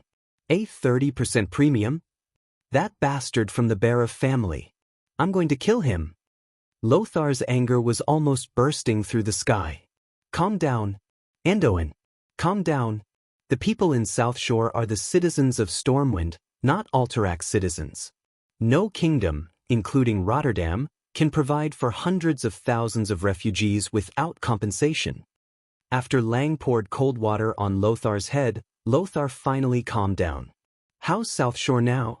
Noxus did not ask the Morning Star Wizard this time, but another attendant. At this moment, a letter from a Griffin Knight arrived. Lang and Anduin opened the letter, and found that it was from Duke Bolvar for Dragon, who was in charge of guarding South Shore. Your Majesty, I know you have been concerned about the situation of the citizens in South Shore. I'm here to report the latest news. In fact, the situation of the refugees is improving rapidly. More than half of the refugees have moved into wooden houses. Mr. Edwin Van Cleef, who is in charge of building the houses, seems to have adopted a method of building houses called molding from Duke Marcus.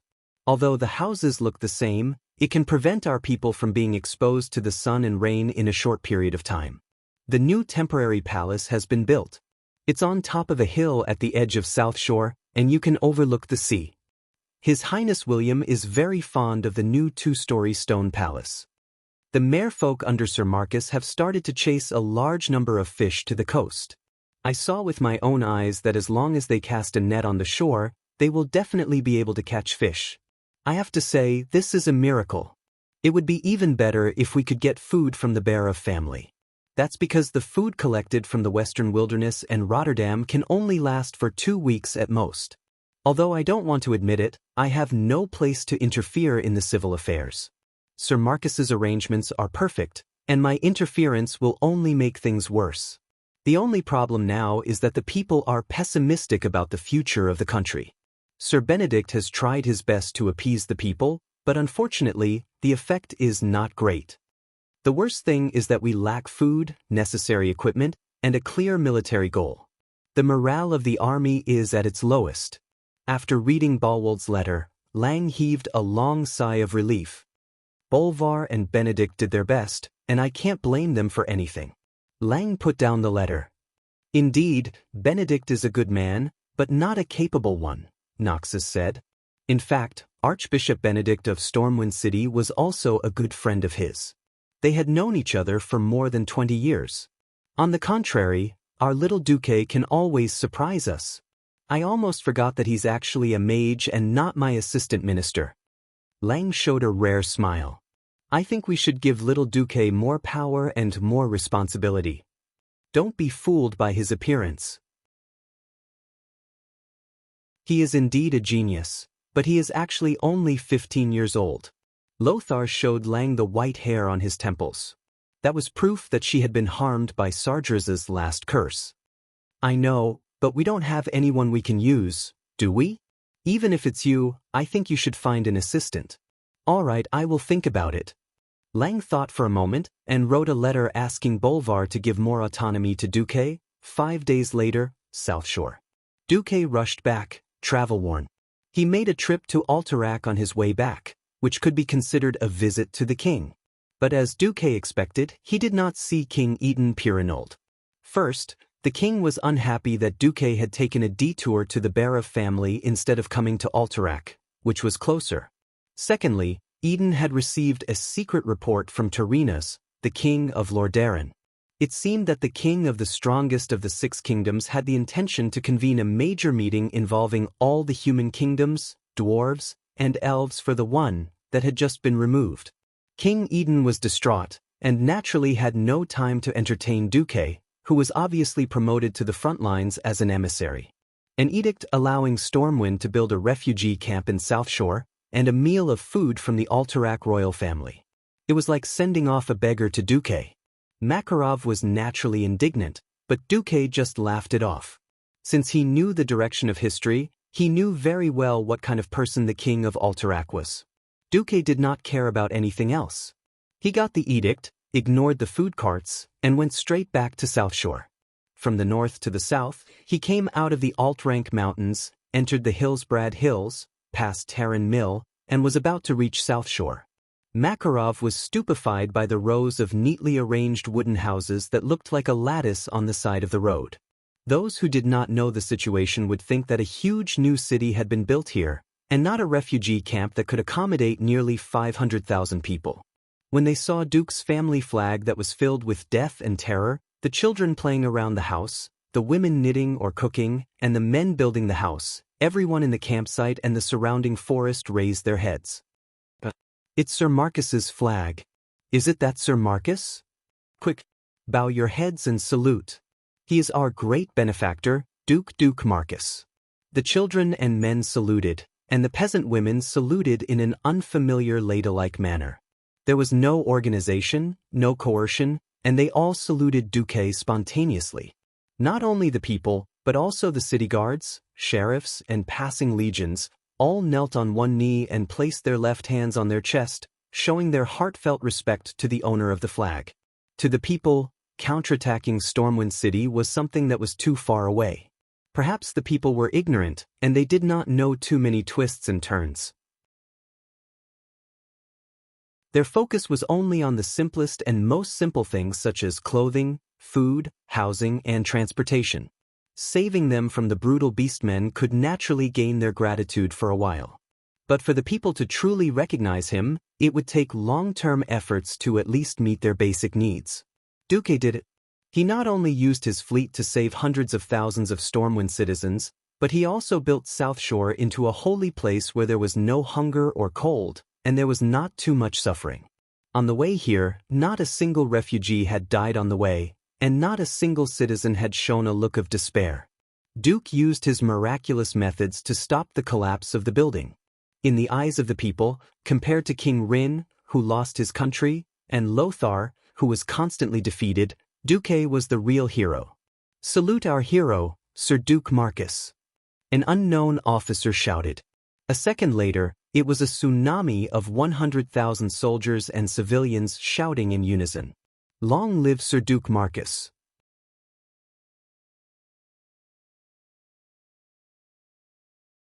Chapter 208. His voice even startled the Queen and the Prince, who were gazing into the distance outside the new palace. Mother, is that Duke Marcus's horse team? Why do I feel that Duke Marcus is more popular than father? William asked his mother, slightly confused. This question made Bolvar, who was at the side, break out in cold sweat.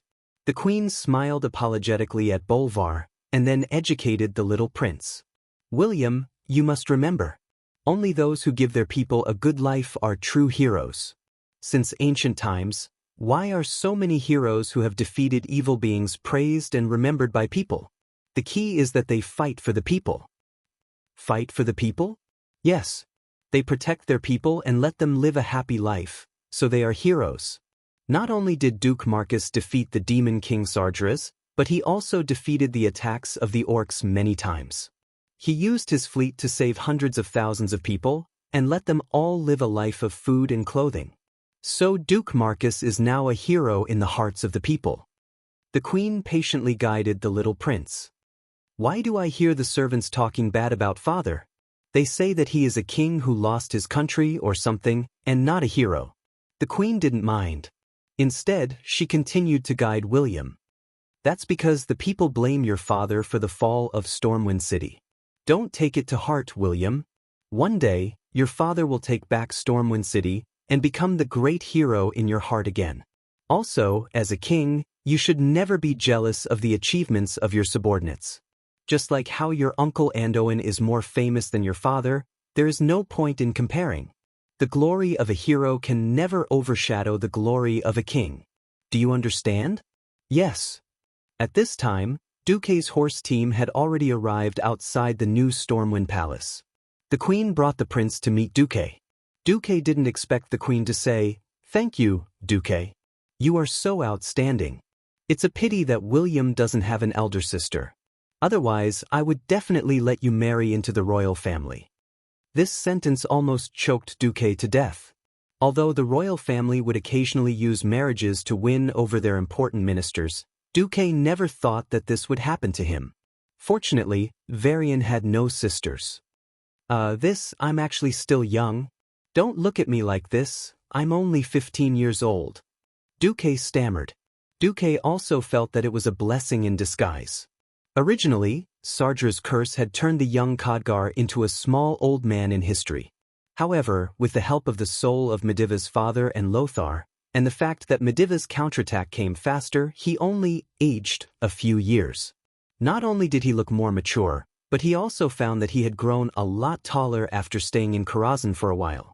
Now, he was about 1.8 meters tall, which made him look like a young man in his 20s. This made it much easier for him to deal with foreign bigwigs. An underage youth was not qualified to sit at the negotiating table. 18 is a watershed. Even if Duque wasn't actually 18 years old, the fact that he looked like he was would make the other party feel much better. However, the Queen's mention of marriage really scared Duque. Was this equivalent to feeding dog food to a single dog who had been single for 20 years in his previous life? He indeed. Strictly speaking, Varian should call you brother. Come, Varian, call me brother Duque. Hello, brother. William called out obediently. In an instant, Duque's heart received 100,000 points of happiness. Damn, Varian, who was revered by the players in his previous life and was almost the representative of a generation of great men, had actually called him brother.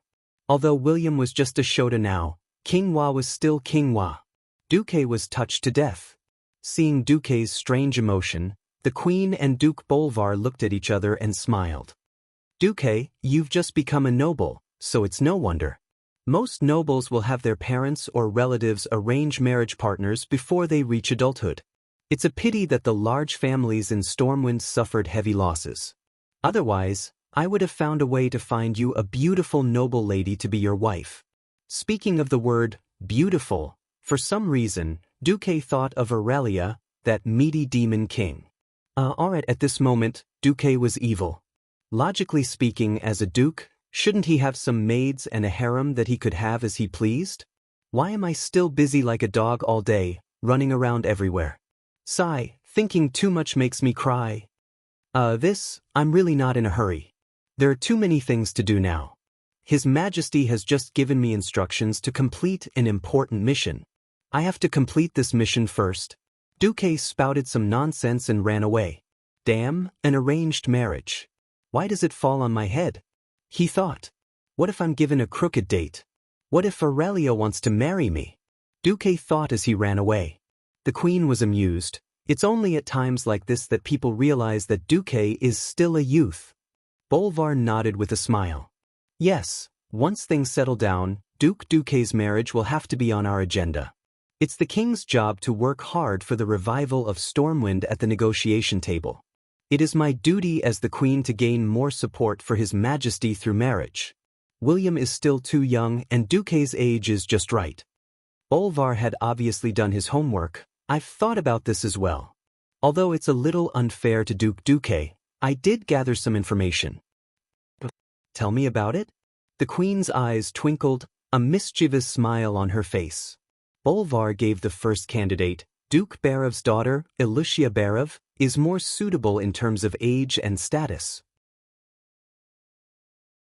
The Queen nodded lightly and said, marriage with the Barev family can indeed solve our current problem, but it's not ideal. Firstly, it might provoke the Alterac royal family. Secondly, I feel that Duque's achievements are not limited to this. A duke's daughter is not suitable for him. Bolvar immediately gave the second candidate. In fact, since Duke Marcus is a wizard with boundless prospects, and most of his assets are at sea, there is a very suitable candidate. Princess Kurtiras, Her Highness Jaina Proudmoore, only 12 years old, is currently studying magic in the Dalajan. That's indeed a very suitable candidate.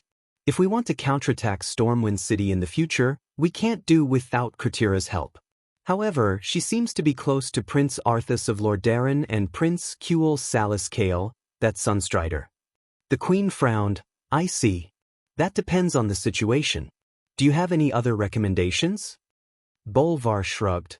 If we don't consider the Duke, then it can only be His Majesty Menethil's beloved daughter, Her Highness Kalia. Her age is very suitable, 15 years old.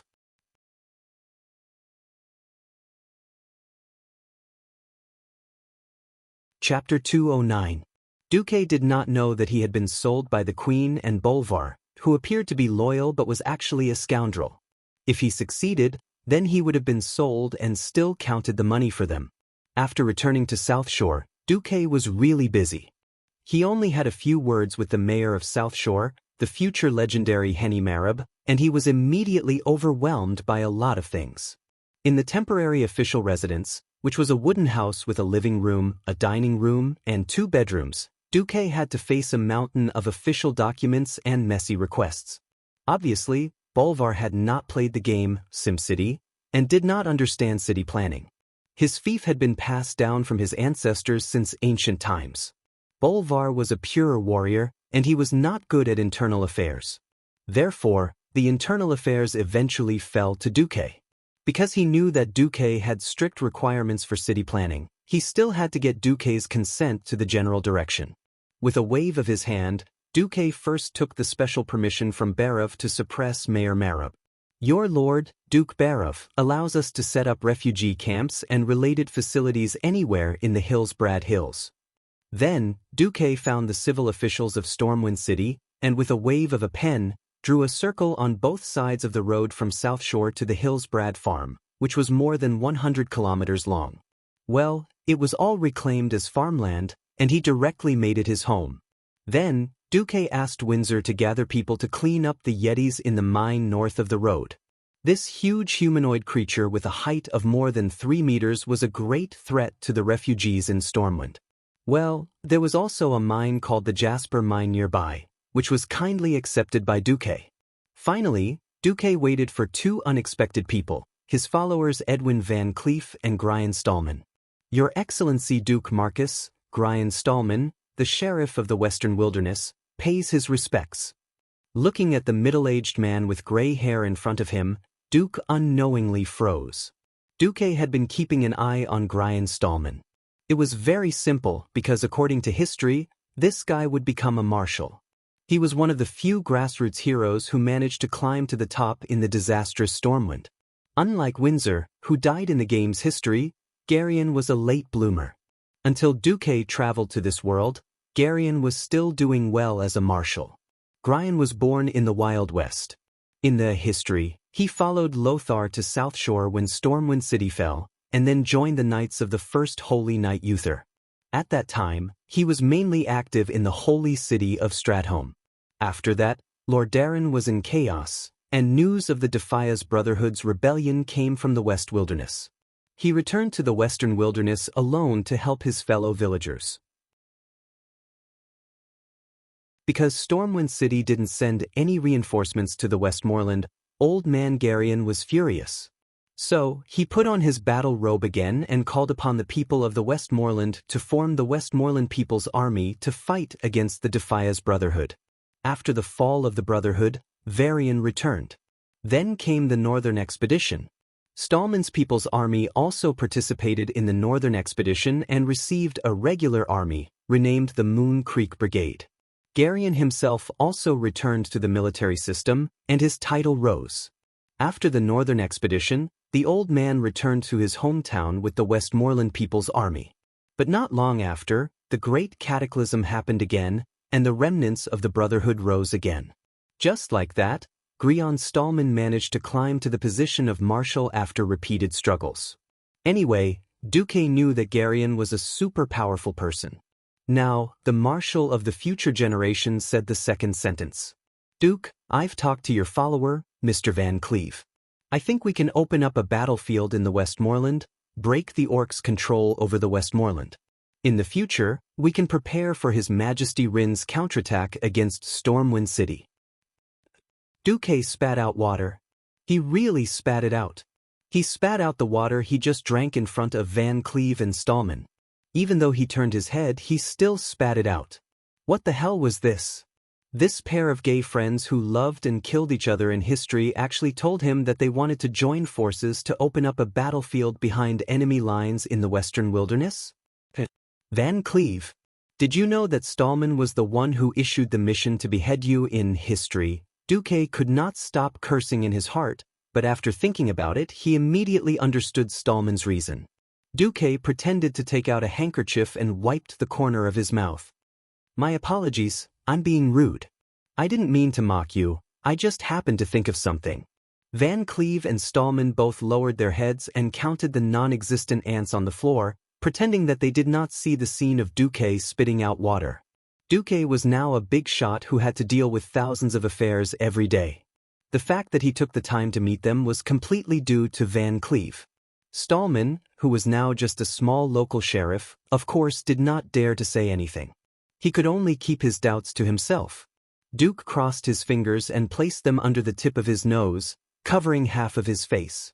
He had a serious expression on his face. Please note that His Majesty Rin has issued an edict before he went to Lordaeron to seek reinforcements.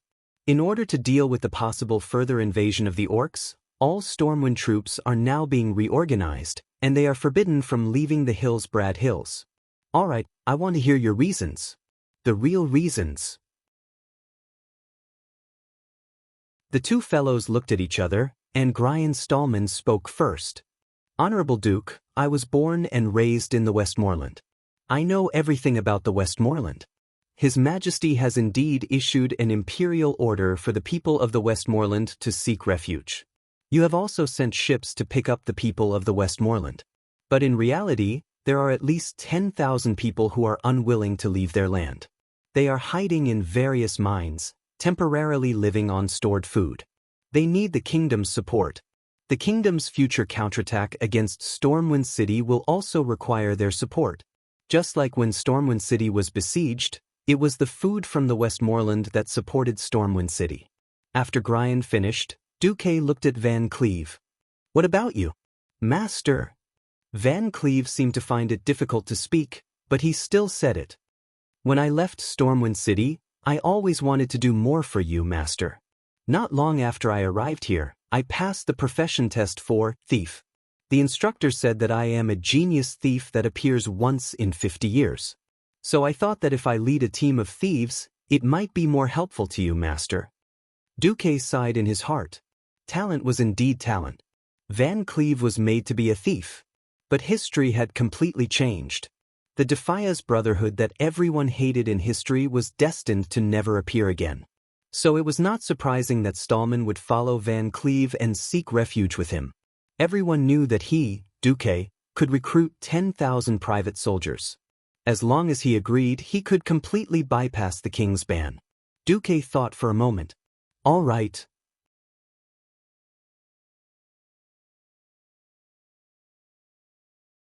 Chapter 210. Duque agreed. Even though he still needed bandits in the future, they would need to be powerful ones. Van Cleve was definitely not up to the task. There were many things he needed to make in the following days, but there was nothing that required Van Cleve's skills. Those who truly needed Van Cleve's skills would have to wait until Stormwind City was rebuilt. Duque had always believed that talent should not be wasted. The two were overjoyed to see Duque agree. They looked at Duque expectantly, waiting to see how much support Duque would give them. Duque cleared his throat. I cannot go against His Majesty's orders. So, Garion, you must give up your position as sheriff and become the commander of my private army. No problem. Garion was willing to do anything for the people of the Westfall Wilderness. Edwin, you're still new in this field, so you'll be Garion's assistant. Understand? Understood, Master. Edwin nodded. Duque pressed his hands on the table and put on a serious expression. As a form of support for your work behind the enemy lines, I'll allow you to recruit 3,000 experienced volunteers in South Shore in my name. I'll pay each of them 2 gold coins in advance. Remember, you are not allowed to recruit soldiers from the Stormwind Army. If Duque had done this before the Dark Portal incident, he would have been asking for trouble. But now, it was completely different. Among the 50,000 elite soldiers who had withdrawn from Stormwind City, less than half of them were active soldiers. The rest were the private soldiers of various nobles, militia, and even warriors who were born as ordinary citizens. They had experienced the orcs in the past, so they were definitely experts. Both of them heaved a sigh of relief at Duque's words. This was a great support. I can also transfer 3 Bloodsail warships to you as your personal supply ships. But remember, I don't want you to launch too many attacks against the orcs in the first 3 months. You'll be courting death before the orcs' main force invades the northern continent. Also, Duque opened the map and pointed at Moon Creek Town in the western wilderness. I know there's a Moon Creek mine here, and I knew that in the deepest part of the mine, there was a huge hole in the sea that could be used as a secret dock. Therefore, I hope that you will use Moon Creek Town as your base and turn the Moon Creek mine into the Beastman's death mine. I said it, I really said it. Ha! Looking at Van Cleef and Stallman's worshipful gazes, Duke's heart was filled with joy. Ha! I can't believe I taught the boss of the death mines in the history to go to the death mines and trap the orcs. I'm such a genius. Ha! Duque laughed in his heart. He laughed proudly and wantonly. Van Cleef, on the other hand, had a look of realization on his face. So when we first mentioned going to the western wilderness, you reacted so strongly because you actually had the same idea, but we both had the same idea? That's right. Duque acted as if he and Van Cleef had a tacit understanding. What else could Duque say in the face of Van Cleef's perfect imagination? Of course, he could only say, yes. You're absolutely right. Van Cleef was indeed very happy. After Duque let them leave, Van Cleef returned as soon as he left. What is it? Duque poked his head out from the mountain of documents and requests. Van Cleef was a little bashful. It's like this. Master, you don't seem to have any servants or maids. This doesn't match your status at all, Duque replied calmly. If you say it matches your status, then please take a look at the Queen's and Prince William's palaces. Van Cleef immediately understood what Duque meant. Master, it's actually about my daughter, Vanessa. I'm going to the western wilderness now, and I'm afraid it's not safe for me to bring her along. So I was wondering if I could let her be a maid here. When Van Cleef mentioned Vanessa, Duque was stunned. He couldn't help but think of Vanessa Van Cleef in the history. A young girl who had witnessed her father's tragic death with her own eyes. She tried her best to escape capture and survive. When she grew up, she devoted herself to restoring and rebuilding everything that her father had fought for. This sounded like a hero's coming-of-age story, didn't it? Most people would think so, but in this tragic story, the villains were the nobles of Stormwind, including the widely acknowledged wise and great King William.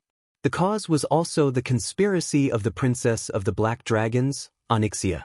She tricked Van Cleef, and then in turn tricked Stormwind. Van Cleef's Mason Guild rebuilt Stormwind, and instigated the nobles of Stormwind not to pay the Mason Brotherhood a single coin's wages. This directly led to the Brotherhood's riots and demonstrations, and during the demonstrations, a stone thrown by a Mason killed Queen Tiffany of William's queen. This was a tragedy of an official forcing the people to rebel, and a tragedy created by evil forces. Vanessa Van Cleef's most famous words were, "Hope? Is that how I should feel when I watch you lackeys of the nobles chop off my father's head? To me, hope is just a vicious joke in this cruel world. There is no hope. There is only Vanessa." Thinking of the tragic father-daughter duo, Van Cleef, Duque couldn't help but feel a little warmth in his heart. Let her come. As long as I'm not dead, I won't let her come to harm. Edwin came with his daughter, Vanessa. Little one. Although Duque really wanted to use this adjective to describe Vanessa, it was obvious that it wouldn't work. According to Edwin, Vanessa was only 13 years old, but she was so well-bred. Duque's dog eyes were about to go blind. Vanessa was about 170 meters tall, and had a head of black hair that reached her ears. She wasn't as beautiful as Aurelia, but she still had 80 points. The sturdy dumpling was at least a C cup. Beneath the linen shorts was a pair of long white legs. Note that she was only 13 years old, and still had room to grow.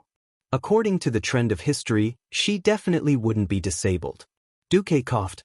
From now on, I'm your master. Yes, Master Marcus. The little girl called out reluctantly, her eyes red, as if Duque had forced his father to sell her here. Duque was embarrassed. Just help clean the room and then learn more combat skills. I don't need a pure maid. Okay, you can go now. Yes. The little girl left, and before she left, she gave her father an extremely aggrieved look. All right, Edwin, come back once every 3 months to report on your work. Also, remember that your master is from MI7, don't get too close to him.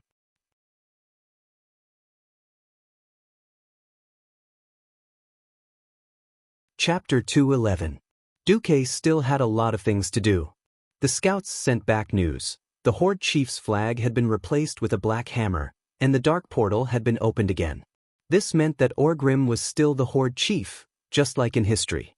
Duque felt that it was a pity. He had already hated Orgrim to this extent, but Orgrim still managed to become the Horde Chief. He didn't know if he should sigh at how strong the inertia of history was, or that a true hero would always be the most dazzling existence no matter what. Duque was worried about his own butterfly effect. The Horde's attack on Stormwind City had expended an unexpected amount of manpower. Without the help of Medivh, which was controlled by Sargeras, the transportation capacity of the Dark Portal was greatly reduced. It would be good if it could only carry a third of what it used to. The Horde could still continuously transport Orc warriors from Draenor. But Duque knew that the warriors that came later were not as strong as the hundreds of thousands of elites that came first. The first batch were either veterans who had gone through the war with the Draenei, or warriors who had proven their strength in cruel hunts. If the Orc elites before the Dark Portal were 10, then the later batch would only be around 7. And Duque's target was the Blackrock tribe, which made it easier for Orgrim to command the Horde. One could imagine that Ghoul Dan, a despicable and powerful warlock, would provide more powerful warriors for Orgrim in order to save his own life. The Horde acted as they did in history, but the negotiations between the human countries had reached a stalemate. Duque knew that only when the 7 human kingdoms united, along with the dwarves, pygmies, and high elves, would they be able to form the first alliance in the world of Azeroth. The problem was that the alliance that should have been established had not made any progress. According to Lothar's message, Duque knew what had happened. Now, the kings and high nobles of many countries, including King Turinas of Lordaeron, all thought that Lang was just a useless person who couldn't even defend his own country after being chased away by a troll-like monster. At the end of the day, the root of the problem was Duke, the butterfly. In history, Lang had died, and Lothar had come to the Rotterdam kingdom with a pitiful number of guards and the little prince. Lothar plays the role of a tragic hero. Why were the other 6 human kingdoms willing to elect Lothar as the commander of the alliance? Firstly, it was because of the threat of the tribe. Secondly, it was because of Lothar's noble bloodline. In history, Lothar had acknowledged the human kings as kings in the name of the last son of Saurodin the Great, in exchange for a political union. Thirdly, Stormwind in history had no military strength at all. It was just an empty shell. The countries were most at ease handing their soldiers over to Lothar. At this moment, only Stormwind and the Dwarven Kingdom in the south of the Eastern Kingdom were under attack. The northern continent was still as peaceful as ever, as if nothing had happened. Lothar did not play the card of Thoradin the Great either. The most important thing was that Lang had 50,000 elites under his command. Who would listen to whom after they united became a major problem. After all, the split of the Arathar Empire was ultimately due to different ideologies, and no one was willing to submit to the other. Duque was a little anxious. As a transmigrator, he definitely knew which 2 cards the tribe would play next. The first card was the trolls. They were tall and terrifying humanoid creatures that were thinner than orcs and had 2 long fangs. They were native to planet Azeroth. As early as 14,000 years ago, the trolls were the rulers of this planet. The trolls had established many large countries, among which the Amani Empire and the Gurubashi Empire had the largest territories. Both empires were ruled by the Zandala tribe, so they were also praised as the Zandala Empire. Even the famous Night Elves were a group of humanoid creatures from the Dark Troll tribe that migrated to the Well of Eternity. They gradually evolved under the influence of the Well's arcane energy. More than 1,000 years ago, it was precisely because of the rise of the human race that the great demons, who had already been split into countless clans, were chased away from the most fertile lands and chased into the barren lands deep in the mountains. The hatred of the trolls towards the humans and the high elves was definitely off the charts. When the orc tribe arrived, they would definitely hit it off. The second card was the forbidden evil existence, the Death Knight. Duque shuddered at the thought of how powerful and terrifying the Death Knight was. After thinking about it, Duque decided to personally promote the establishment of the alliance. The 25th of September was no different from any other day after King Tarinas of Lordaeron gathered the representatives of the various countries. Endless wrangling, endless sarcasm and ridicule. Among the 9 big shots, other than Lang and Tarinas who were kings, the other 5 human kingdoms sent dukes. The dwarves sent a brigadier general, and the high elves only sent a substitute counselor. It was these guys who were not even as high as Lang who dared to spit at Lang. What orc rampage? They're just a bunch of troll-like beasts. I didn't expect that the son of Thoradin the Great, who chased away the trolls and made the humans rise, couldn't even defeat a bunch of troll-like guys, and had to run around the sea to escape. It was a duke of the Gilnea's kingdom who spoke. If it wasn't for the fact that killing this guy would cause a serious international dispute, Lothar almost wanted to smash his white glove on the guy's face. In the end, isn't it all because of your guardian, Medivh? If it wasn't for Medivh's betrayal, would there have been an orc invasion after the dark portal was opened? Would there have been so many problems? Why do the entire human world have to clean up the mess you caused? The representative of the Alterac kingdom followed suit. Enough. Don't you dare insult Medivh. It's obviously the Demon King Sargera's plot. If you continue to insult him, I don't mind challenging you to a duel as Medivh's best friend. This time, even King Lang couldn't take it anymore. As a childhood friend of Lang, Medivh's character was definitely noble. After knowing the truth, Lang also tried his best to protect the reputation of his childhood friend. Even after Medivh's death, Lang continued to work hard for this. Now that this guy had publicly slapped Medivh's face, wasn't this also slapping Lang's face? Since Lang was so tough, that guy finally kept quiet. But there was still no progress in the meeting. At this time, a young mage who had just appeared beside Lang that day, and was ignored by the representatives of the various kingdoms, had a mysterious smile on his face.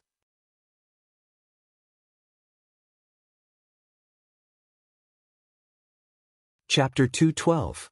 1,000 years of peace had brought about many things. For example, prosperity and numbness. The bustling life in the city made everyone like flowers in a greenhouse that could not withstand any wind and rain. Once a gust of wind called orcs broke the glass window of the greenhouse, they would wither or even wither. In the history, even if Lothar made a shocking concession and sacrificed the glory of his ancestors, he personally admitted that the era of great Emperor Thoradin was over, and he acknowledged the royal authority of the kings. It still took more than 3 months to complete the integration of the alliance. It was only after the orcs bypassed the Stormguard kingdom's Solderbridge defense line and invaded the hinterland of the various kingdoms in the northern continent from the sea that the kingdoms came to their senses. Note that the kingdoms here did not include the Rotterdam kingdom. The Rotterdam kingdom, which had the strongest economic and military strength, was almost the last to be attacked because of its geographical location in the north. For a long time, the Rotterdam kingdom was in a state of local war. They would just spend some money and troops, and then it would not affect them. The nobles sang and danced, and watched the beasts fight. When the battle at the front line was at its most intense, the bastard nobles even went to the Tarinas kingdom every day to complain that Lothar was a vampire, which consumed too much of their taxes and manpower. What Duque wanted to do was to awaken the lion. Even if it was old, it was still a lion. Lang and Andoin glanced at Duque. They did not know what Duque was up to, but Duque must have done something. It was because Duque had said that he would use a new method to stimulate a certain king's nerves. What the hell was this new method? Lang and Andoin felt that something was amiss as soon as they heard it. However, they still acquiesced to Duque after the negotiations were not going anywhere. The representatives of the various kingdoms did not stop criticizing the Stormwind. The representative of the Gilnea's kingdom pointed at the head of the frozen chief, Blackhand, and mocked King Lang. "You said this is the head of the chief of those green-skinned monsters?" Maybe this guy is a little big, but who can prove that this is their leader? Didn't you say that they were all intelligent monsters? Why would their leader come to you and let you chop off his head? Stop joking, no king would easily stand at the front lines. Why would the beastmen, who clearly have the upper hand, send a great chieftain for you to kill?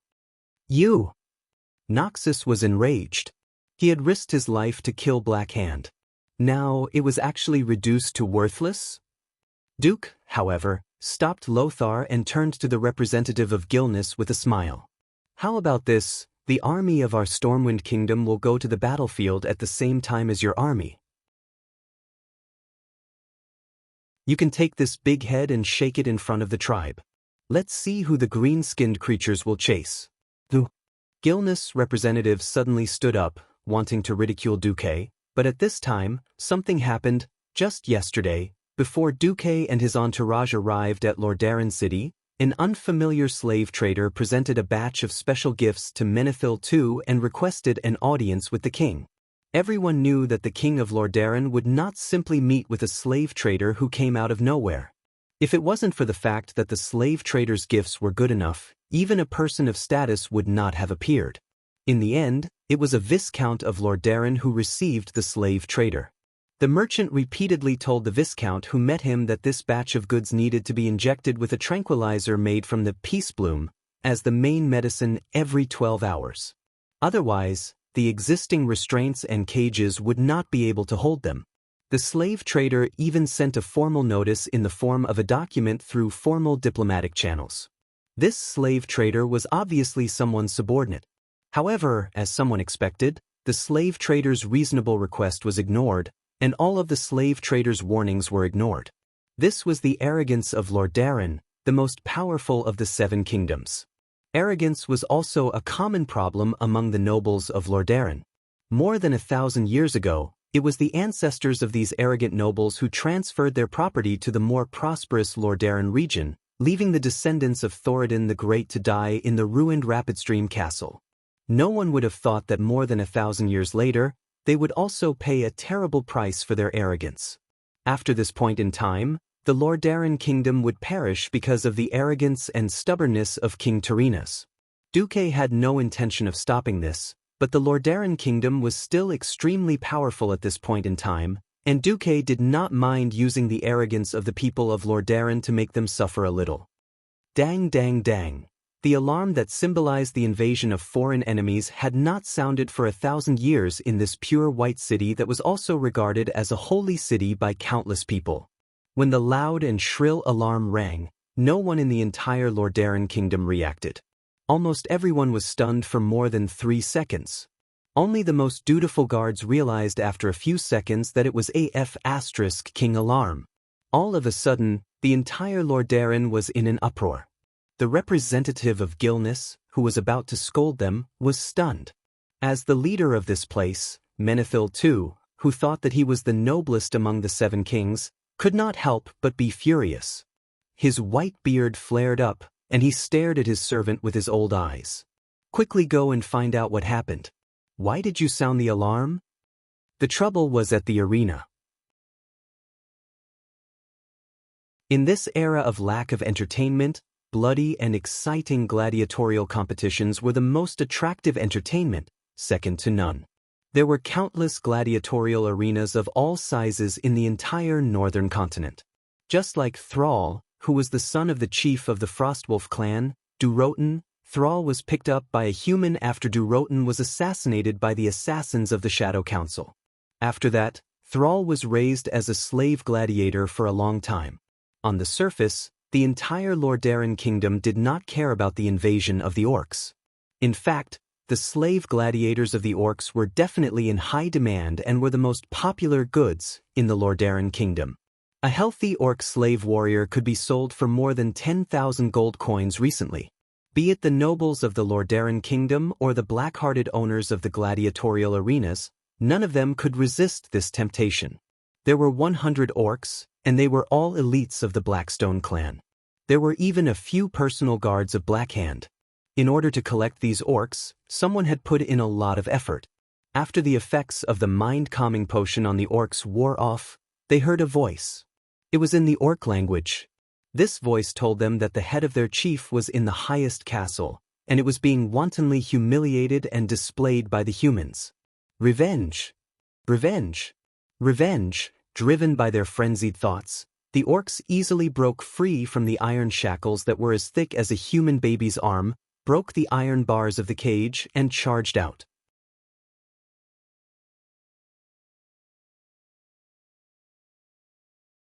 Chapter 213. Impossible! The managers of the Colosseum, who dealt with ferocious monsters all day long, and the guards responsible for watching over the slaves, were all stunned. The humanoid monster in front of him was beyond the scope of human imagination. Despite the mysterious merchant's repeated warnings, the guards saw the burly bodies of these orcs and still imprisoned them according to the standards of the trolls. In their opinion, even 2 giant demons wouldn't be able to break free. They were wrong. Beastmen were already stronger than trolls, let alone berserk beastmen who had drunk demon blood. Following a roar that shook the entire arena, 100 berserk beastmen broke free of their cages and charged towards the light. Each and every one of these men, who would definitely be strong and powerful compared to humans, were like children in front of them. The long whips used to punish the slaves would only make them more ferocious. The gigantic fist smashed into the faces of the scarred and ferocious-looking guards, and the abundant power easily smashed everything it came into contact with. His cheekbones instantly collapsed, followed by his temples and lower jaw, and then his entire skull collapsed. Before the human cervical vertebrae could support or cushion the impact, the violent force had already shattered the entire skull.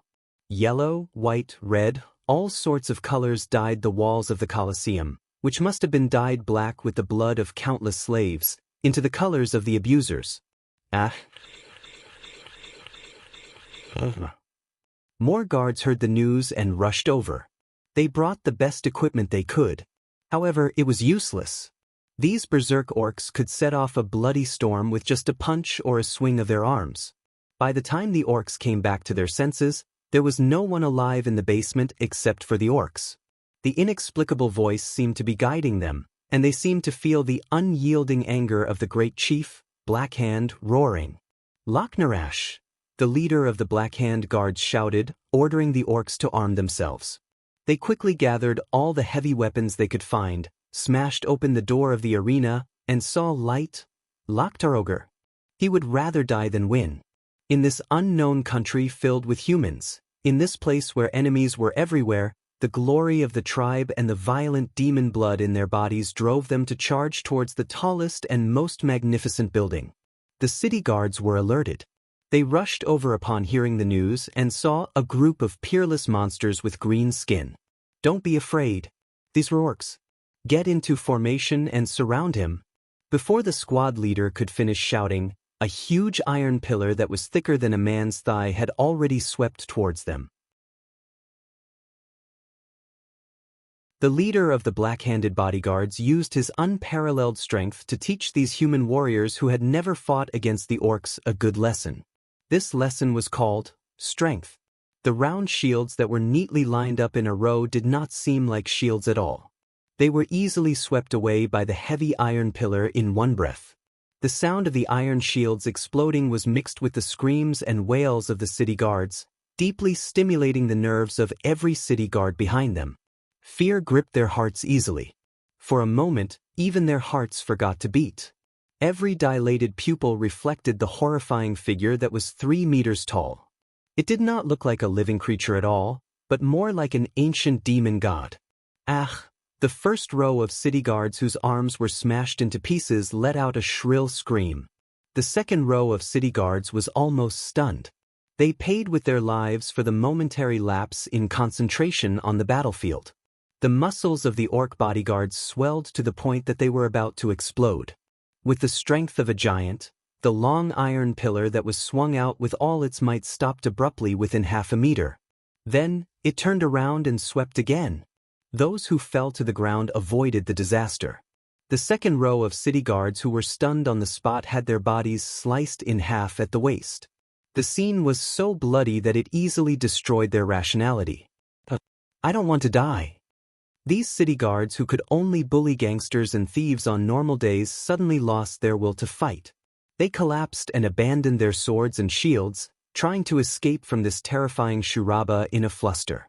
Out of the gladiatorial arena was the first street of Rotterdam Kingdom known as Gladiator Street. This street that mainly sold swords and weapons had always been the favorite of the rich and powerful. Ordinary citizens were not qualified to enter this street. As a subsidiary industry of the gladiatorial arena, this street not only had a large number of high-quality weapons and armor that were far superior to the standard weapons, but also all kinds of rare equipment and accessories.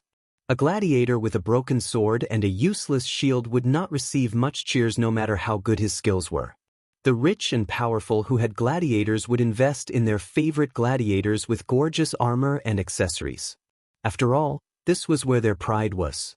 Hence, the leader of the bodyguards found a huge skull of a six-horned rhinoceros. This huge skull had already become extremely hard after being soaked in molten iron. Together with the 6 huge horns that extended forward, it was a terrifying piece of equipment that could attack and defend. The only problem was that this thing was too heavy. Even the troll slaves could not use it. But now, it all belonged to the bodyguards. Holding it, the bodyguards easily caught up with a carriage with a gorgeous noble coat of arms. They crashed into it with their hard and sharp horns. Half a second later, the entire carriage was blasted into pieces, along with the people inside, turning into scarlet scraps. Blood and internal organs dyed the entire Gladiator Street red. When the orcs fought from one end of the long street to the end, they saw a huge square with a fountain, as well as a huge building with pure white walls. Luck? Tar Ogre! The bodyguards let out a deafening roar again. Without hesitation, the 100 orcs launched an attack on the Rotterdam Kingdom, which had the most guards and was the most heavily guarded. Clang, clang, clang. When the Rotterdam Kingdom could not close the drawbridge in time, and even the palace gate was breached, not only were the higher-ups of the Rotterdam Kingdom alarmed, but also a priest who was preaching in the palace's sanctuary. There are actually enemies in the Rotterdam Kingdom? Hearing the battle cries not far away, a burly male priest suddenly stood up. Teacher FAO, I'll go take a look. The archbishop sighed as he watched his disciple lift the heavy war hammer effortlessly. This disciple was good at everything. His devotion to the holy light and his faith in the holy light were also unparalleled. However, he felt that he was a little out of place with the profession of priest. Go!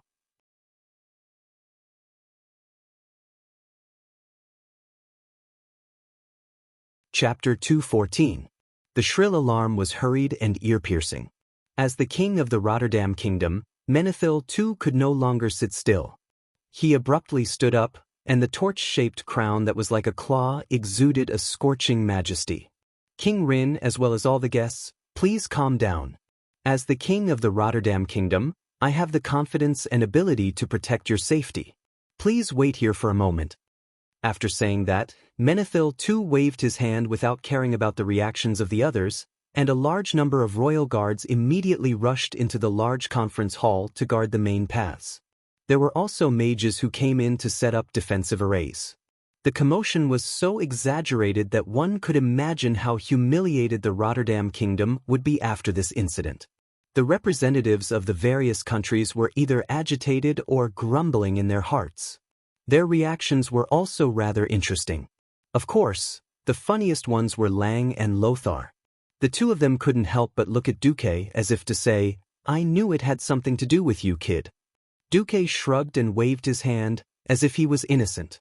Lang rolled his eyes and said, Who are you trying to fool? You've set 100,000 orcs on fire. You're the one with the most cunning ideas. Lothar was even more direct, and his face turned sullen. Being forced to a corner by the two big shots, Duque had no choice but to secretly make a 7 gesture. Okay, it was Lang's turn to remain silent this time. Lothar rolled his eyes. 7 referred to the 7th MI7. As an intelligence agency that belonged directly to the king, Lang didn't think that Duque had the ability to reach out to the 7th MI7. Needless to say, this was obviously a move by the 7th MI7, and as the head of the internal affairs of South Shore, Duque should be more or less aware of it. He seemed to have played a role. Lang was half right. If Lang went back to ask, he would get the answer that it was a plan planned by the 7th MI7. In fact, it was triggered by Duque. Because of Van Cleef, Duque found the master who taught Van Cleef the skills of a bandit. Duque bluntly pointed out that guy's identity. As a military intelligence agency, they had planted a spy around an important minister of the kingdom and were caught. This was undoubtedly a major failure. That guy's face also collapsed in an instant. How important was Duque now? In the army, there was even a saying that even if Lothar were to die, Duque should not die. Because these hundreds of thousands of exiled soldiers and civilians were now completely supported by Duque. Duque could review more than 1,000 reports and requests in an afternoon, and then he could multitask and write 10 different reports with 10 magic hands at the same time without making any mistakes. In fact, the system ELF helped to categorize and summarize the confidence. After summarizing and reporting, Duque thought about it and the system ELF controlled the hand of magic to write the comments. It was no exaggeration to say that Duque alone was equivalent to a cabinet and 100 civil officials. Coupled with Duque's previous brilliant military exploits, if Duque went to the king to complain, not to mention a small intelligence officer like him, the entire MI7 would definitely suffer. Duque pretended to be sullen and scolded angrily, "If you have so much time to do this, you might as well think about how to help His Majesty promote the establishment of the Alliance of the Seven Kingdoms. Even throwing a few orcs to Lordaeron to provoke that old man Tyrrhena's would be better than doing this." Although this sounded like an angry remark, it was a different matter when it fell into the ears of the female assassin, Pasonia Shaw, the boss of MI7. Because the Horde used a large number of wargs, which also had a sensitive nose, MI7 almost lost all channels of intelligence. Lang's dissatisfaction with MI7 had been there since the beginning of the Orc War. Pasonia was eager to do something that was beneficial to the kingdom. Duque's seemingly unintentional words inspired her. As an intelligence agency, she had the right to deal with the captives, so she took away 100 orcs. Unfortunately, she didn't know the orc language, so in the end, she could only bite the bullet and come to Duque. Duque didn't say anything and directly translated for Pasonia. In fact, Pasonia had also vaguely guessed that Duque wanted to use her and MI7. Some things were like a layer of paper that could be broken with a poke. With enough tacit understanding, no one would be able to break it. Duque wanted to use MI7 to promote the establishment of the alliance. MI7 wanted to make contributions to prove themselves. The result of this matter would not harm the interests of Stormwind. As a result, the two sides tacitly joined forces. Obviously, the head of MI7 did a good job. Tyrrhena's was kicked out of the conference hall like his but was on fire. "Then what's the new method you've prepared?" Lothar asked reluctantly. Duque raised his hand and displayed a smaller holographic projection. It was a clip of the Battle of Stormwind. The new display method really stunned Lothar. "Sorry, I misunderstood you." Lothar was also a very straightforward person. Seeing that Duque didn't really participate in this matter, he quickly forgot about it. At this moment, in the square in front of the main hall of the palace, the orcs were still charging forward. The arrows were like a storm, but they couldn't take the lives of the berserk orcs. Just like in the beginning of the war in Stormwind, the guards of the Rotterdam kingdom underestimated the toughness of the orcs' skin and flesh. The sharp arrows were stuck less than 3 centimeters into the orc skin. It seemed that the orcs had become porcupines, but the orcs still roared and charged forward like demons. The shield swordsmen with large shields were easily blasted away, and dozens of spears stabbed at the same time, but they were all swept away by a single stick. The orcs were simply monsters that couldn't be killed, which made the guards of the royal family tremble in fear. The only thing that kept these guards standing here was their glory and their determination to not retreat. However, the orcs had finally met their match. It was a priest who was emitting a white glow. To the guards' knowledge, such a guy who knew some kind of healing magic was similar to the shaman's healing magic. The guard didn't think that such a guy could stop him. He was wrong. He was ridiculously wrong. When he used the large 6-horned rhinoceros skull to slam into it, the The scene that happened below made him stunned. A hammer. A large silver hammer that was swung at high speed was mixed with a ferocious power that was no weaker than that of a chieftain, and it smashed towards the horned rhinoceros skull. With a loud bang, the horned rhinoceros skull that had smashed the carriages and destroyed the human shield formations one after another was easily smashed into pieces of various sizes by the hammer like a piece of glass that scattered in all directions. Without hesitation, the guard waved his right arm and blasted out the huge iron pole that he had pulled out from the arena. However, the strength of the other party was completely beyond his expectations. Clang dash, there was a loud clanging sound that was loud enough to make the surrounding guards cover their ears in pain. The guards' eyeballs almost popped out of their sockets. What did I see? The iron pole that was as thick as an arm was bent by the hammer.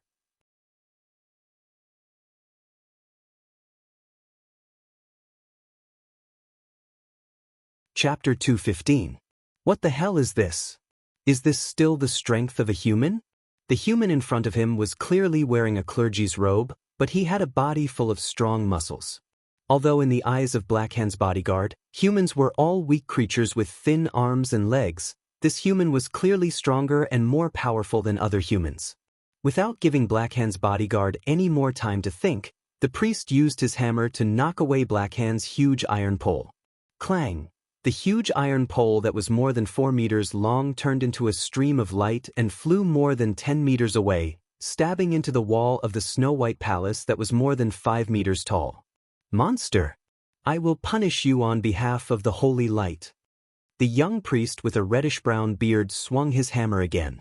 The huge two-handed war hammer was as light as a child's toy in his hands.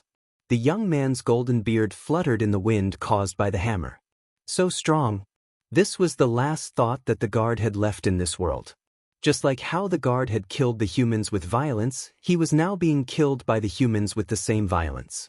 As the leader of the slave rebellion and the strongest among the orcs, the death of the guard dealt a huge blow to the morale of the orcs. To the young priest's surprise, none of the orcs retreated. Their eyes were red as they shouted, "Lok, Tar Ogre," which the priest could not understand, and rushed forward. The priest had no choice. Behind him was the palace of Lordaeron. Not only was there the king of Lordaeron, but there were also the king of Storm and other dignitaries. He did not know why the orcs would choose to carry out such a reckless attack that could not even be considered an assassination, but he knew that he could not let a single orc go. He could not count on the guards of the royal family of Lordaeron. He resolutely swung his warhammer and rushed forward with a fighting spirit that was not inferior to that of the orcs. The orcs were brave. They were natural war machines. Not only did they have stronger bodies than humans, but they also had stronger strength and faster speed. They also had a crazy fighting spirit. If he lost his weapon, he would use his fists. If his wrist was broken, he would use his feet to kick. If his feet were broken, he would use his teeth to bite. That priest saw with his own eyes an orc whose hands and feet were nailed to the wall by a pikeman not far from him. Taking advantage of the fact that a soldier went to check, the orc used his mouth full of fangs to bite off the soldier's neck. What a frightening creature this was! The priest could not help but be moved. With the addition of another priest who was also wielding a large hammer, the battle became even more one-sided. Not long after, all 100 orcs were annihilated. However, the price he paid was the lives of at least 500 Wang clan guards. This was not even counting the number of victims in the street of gladiators and the arena. King Tarina's Menethil, who had heard the news, arrived at the scene with a large group of guards. The horrifying scene in front of him almost made him vomit. The large number of dismembered corpses of the guards stung the king of Rotterdam's eyes. The king of the strongest human kingdom trembled, unable to speak for a long time. His wrinkled face looked a little old, but he was not yet 60 years old, so he was not yet senile. After a short period of extreme anger, Menethil too calmed down. Call King Lang and the other countries' representatives here. Although what happened today is a misfortune for Rotterdam, I do not wish for this misfortune to spread to all the human kingdoms. After giving the order, Tarina's noticed a priest who did not fit in with the royal guards. The priest was wearing a priest robe that only had the upper half of his body left, and the lower half of his robe was torn. He was also holding a large hammer. Not far from him, there was another priest dressed in a similar outfit. Looking at their blood-stained bodies, it was clear that most of the orcs' deaths were related to them. Greetings, two young clergies. Did you kill these orcs? Your Majesty, I only killed 55. Your Majesty, I killed 38. King Tyrrhenas was stunned by the answers of the two priests. After a few seconds, he asked, May I know your names? I am Uther. I am Tyrion Fordring. Two priests carrying huge hammers bowed to the king of Lordaeron in unison. The scene was as weird as it could get. I admire your courage. As the king of Rotterdam, I announce that you will be rewarded. However, before that, I have more important things to do. I must first form an alliance with the other human kingdoms to fight against these hateful green beasts. At this moment, Tyrrhenas, who had been waiting to see what would happen, made a decision. The next report made Tyrrhenas even more certain of his decision. A duke, an earl, and a countess who was known as one of the top 10 beauties of Rotterdam were unfortunately killed on Gladiator Avenue. In addition, nearly 2,000 people, including more than 300 city guards and 600 Wang clan guards, were killed. And the reason was just the rebellion of 100 orc gladiators. Caught off guard, Rotterdam paid such a heavy price for a mere 100 green-skinned beasts. Just the thought of this made Tyrrhenas tremble in anger. If he did not do something, the nobles would not let him go. The people would not let him go either. Even though Tyrrhenas felt that something was not right, the threat of the orcs was real. If all the orcs on the other side of Sodder Bridge were so terrifying, then the Dalagan kingdoms in front of Rotterdam would not be able to withstand them. When the other human kingdoms were destroyed, the last remaining Rotterdam on the continent would not be any better. At this time, King Lang and the other countries' representatives arrived. Other than Lang, Duque, and Lothar, who had already experienced the war with the orcs, the other countries' representatives were all dumbfounded. Such a tragic scene left them speechless. At this moment, two messengers galloped into the palace, one in front and one in the back. Report, a large number of orcs have appeared from Loch Moden. They have already taken down the south gate of Danmorrow and are marching towards the Iron Furnace Castle. Report, more than 100,000 orcs have been spotted in the wetlands. They are expected to reach Sodder Bridge by tomorrow. These two pieces of news were like a bolt from the blue. The dwarves' representatives from the Iron Furnace Castle and the humans' representatives from the Riptide Castle were completely destroyed. Lang had emphasized more than once that the orcs' goal was to take over the entire planet. But all the representatives subconsciously thought that it was enough for the green-skinned beasts to take over Stormwind. When the day of all-out war came, they suddenly realized that the appetite of those damn orcs was terrifying.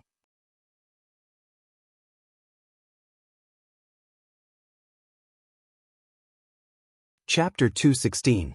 Dang dang dang. The alarm that represented death and danger had actually stopped a long time ago, but the long ringing of the alarm still reverberated in the ears of every citizen of Lordaeron, every noble and every representative. This sound was a warning to the world that the peaceful days were gone, and the cruel and bloody war was coming. Without hesitation, the representatives of the various countries summoned mages and used expensive magic mirrors to transmit everything that happened in the capital of Lordaeron back to their own countries. The amount of magical gemstones needed to be consumed for such a long and large magic scene was shocking, but this time, no one was stingy with the money. In the reconvened meeting, every representative carefully watched the video of all the magic elements produced by Duque. Duque showed King Tyrrhenas and the other representatives the savagery and terror of the orcs with a huge cube with a side length of more than 10 meters. The unyielding primal madness. The bloodthirsty, cruel and terrifying killing. It was a berserk aura that said it would not rest until the last soldier was dead. Every scene brought a deeper shock to the representatives. When Duque played the images of the conquered lands at the end of the video, no matter adults, children, commoners, or nobles, everyone had to admit that this was a battle for the survival of their race. After the 5-minute demonstration ended, there was no other sound in the meeting room other than the sound of people gasping. Sir Marcus, Can I save a copy of this video and send it back to my king? The one who spoke was the representative of Cultivation. Not only him, but the other representatives also expressed their desire to get a copy. I'm sorry, this is my unique magic technique, evolved from the inheritance of Mediv.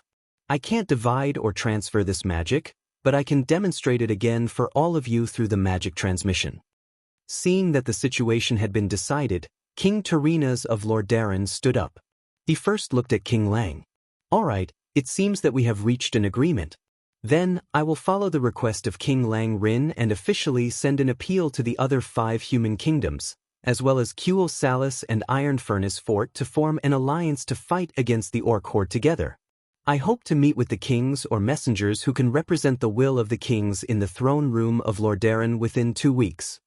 In this era, it was never easy for a king to travel. If they traveled by land or sea, it would probably take the furthest dwarves more than half a month to reach the Rotterdam kingdom in the north of the continent. Everyone knew that the beastmen's attacks were like fire. Other than the kings who dared to play with teleportation portals, riding on griffins was the only option. In this era, teleportation was very unreliable. Mastering teleportation magic was no less than asking an ordinary person to pick the only correct sesame out of 100 pounds of black sesame from 10 meters away. Not only did they have to lock onto the exact coordinates, but they also had to make sure that the spatial state from the starting point to the destination was stable. Generally speaking, only those whose surrounding space had been reinforced by a large number of spells were suitable to be the end point. For example, the capital of magic, Dalagen, or the High Elves Kuel Salis. In this day and age, the only ones who dared to play teleportation around the world without making any mistakes were Antonidas and the other 2 Breaking Dawn wizards. The matter was settled. Lang, Andoin, and Duque heaved a sigh of relief. After returning to the guest house, Andoin asked the Morning Star Mage to do a check to ensure that no one was eavesdropping. Then, he said to Duque seriously, I know the gist of the matter. It may not be appropriate for me to say this, but I still decided to say it. As a senior and a partner who has gone through life and death together, I have to remind you that it's best not to get in touch with the people from MI7. The intelligence agency that reports directly to the king has always been a forbidden place for all kings. Lang is a very open-minded person, and I know he won't mind. I can't guarantee, but William should be a good king.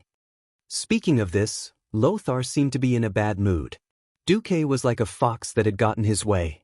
He smiled and raised his right hand to swear, I swear, I will never use my schemes against my own people. That's good. Wait, you don't treat King Tarinas as one of your own? Not before, but now I am. Hearing Duque's reply, Lothar was really speechless. At this time, Lang came in, and there seemed to be an unresolvable worry between his brows. What's wrong, Lang? Lothar seemed to be a little more casual when there was no one else in the room. No, I'm still thinking about something. It seems that the formation of the alliance is inevitable. But who will be the leader? Isn't it His Majesty Menethil? Lothar was stunned. Duque secretly sighed. Lothar was really too naive. October. The smell of autumn was getting stronger. Be it the growing ears of rice or the heavy fruits on the branches, it was a sign that this year's harvest was going to be good. The fact that the northern continent was able to reap a bountiful harvest in this year of war was a good result. The new fields near the refugee camp in the Hillsbrad Hills might also have a good harvest. Lang and Andoin walked over to pat Duque on the shoulder. It was simply unbelievable. If Duke hadn't acted first and asked for permission from the Barra family, if Duke hadn't stubbornly forced all the warhorses in the army to be pulled to cultivate the land, if Duke hadn't bought the cattle at a high price from all over the place, if Duke hadn't done so. This was something that was simply impossible to achieve. If there were no accidents, they would be able to harvest a batch of summer food at the end of the month. That alleviated the food crisis near South Shore. Although the 5,000 tons of food that Duque bought at a high price sounded like a lot, it was only enough for nearly 500,000 people to eat for 2 months. However, There was now a news saying in Hillsbrad that Stormwind was actually going to occupy the land. Damn it, have you ever seen a refugee farming an entire area? From the edge of South Shore to the foot of the Alterac Mountains, almost every inch of the plains had been cleared. Every wild wolf in the mountains was used as a sumptuous meal. The caves were full of snowmen. Now that the snowmen had been slaughtered, the caves were used to store food for the winter. However, the news that the various countries were going to form an alliance suppressed all the objections. On the 8th of October, a large number of dignitaries rushed to the Rotterdam Kingdom. The meeting that was hailed as the most important to establish the alliance was finally held. You're tuning in to the Wang Lin's Journey YouTube channel. Don't forget to subscribe and join us on this journey to catch the most captivating stories.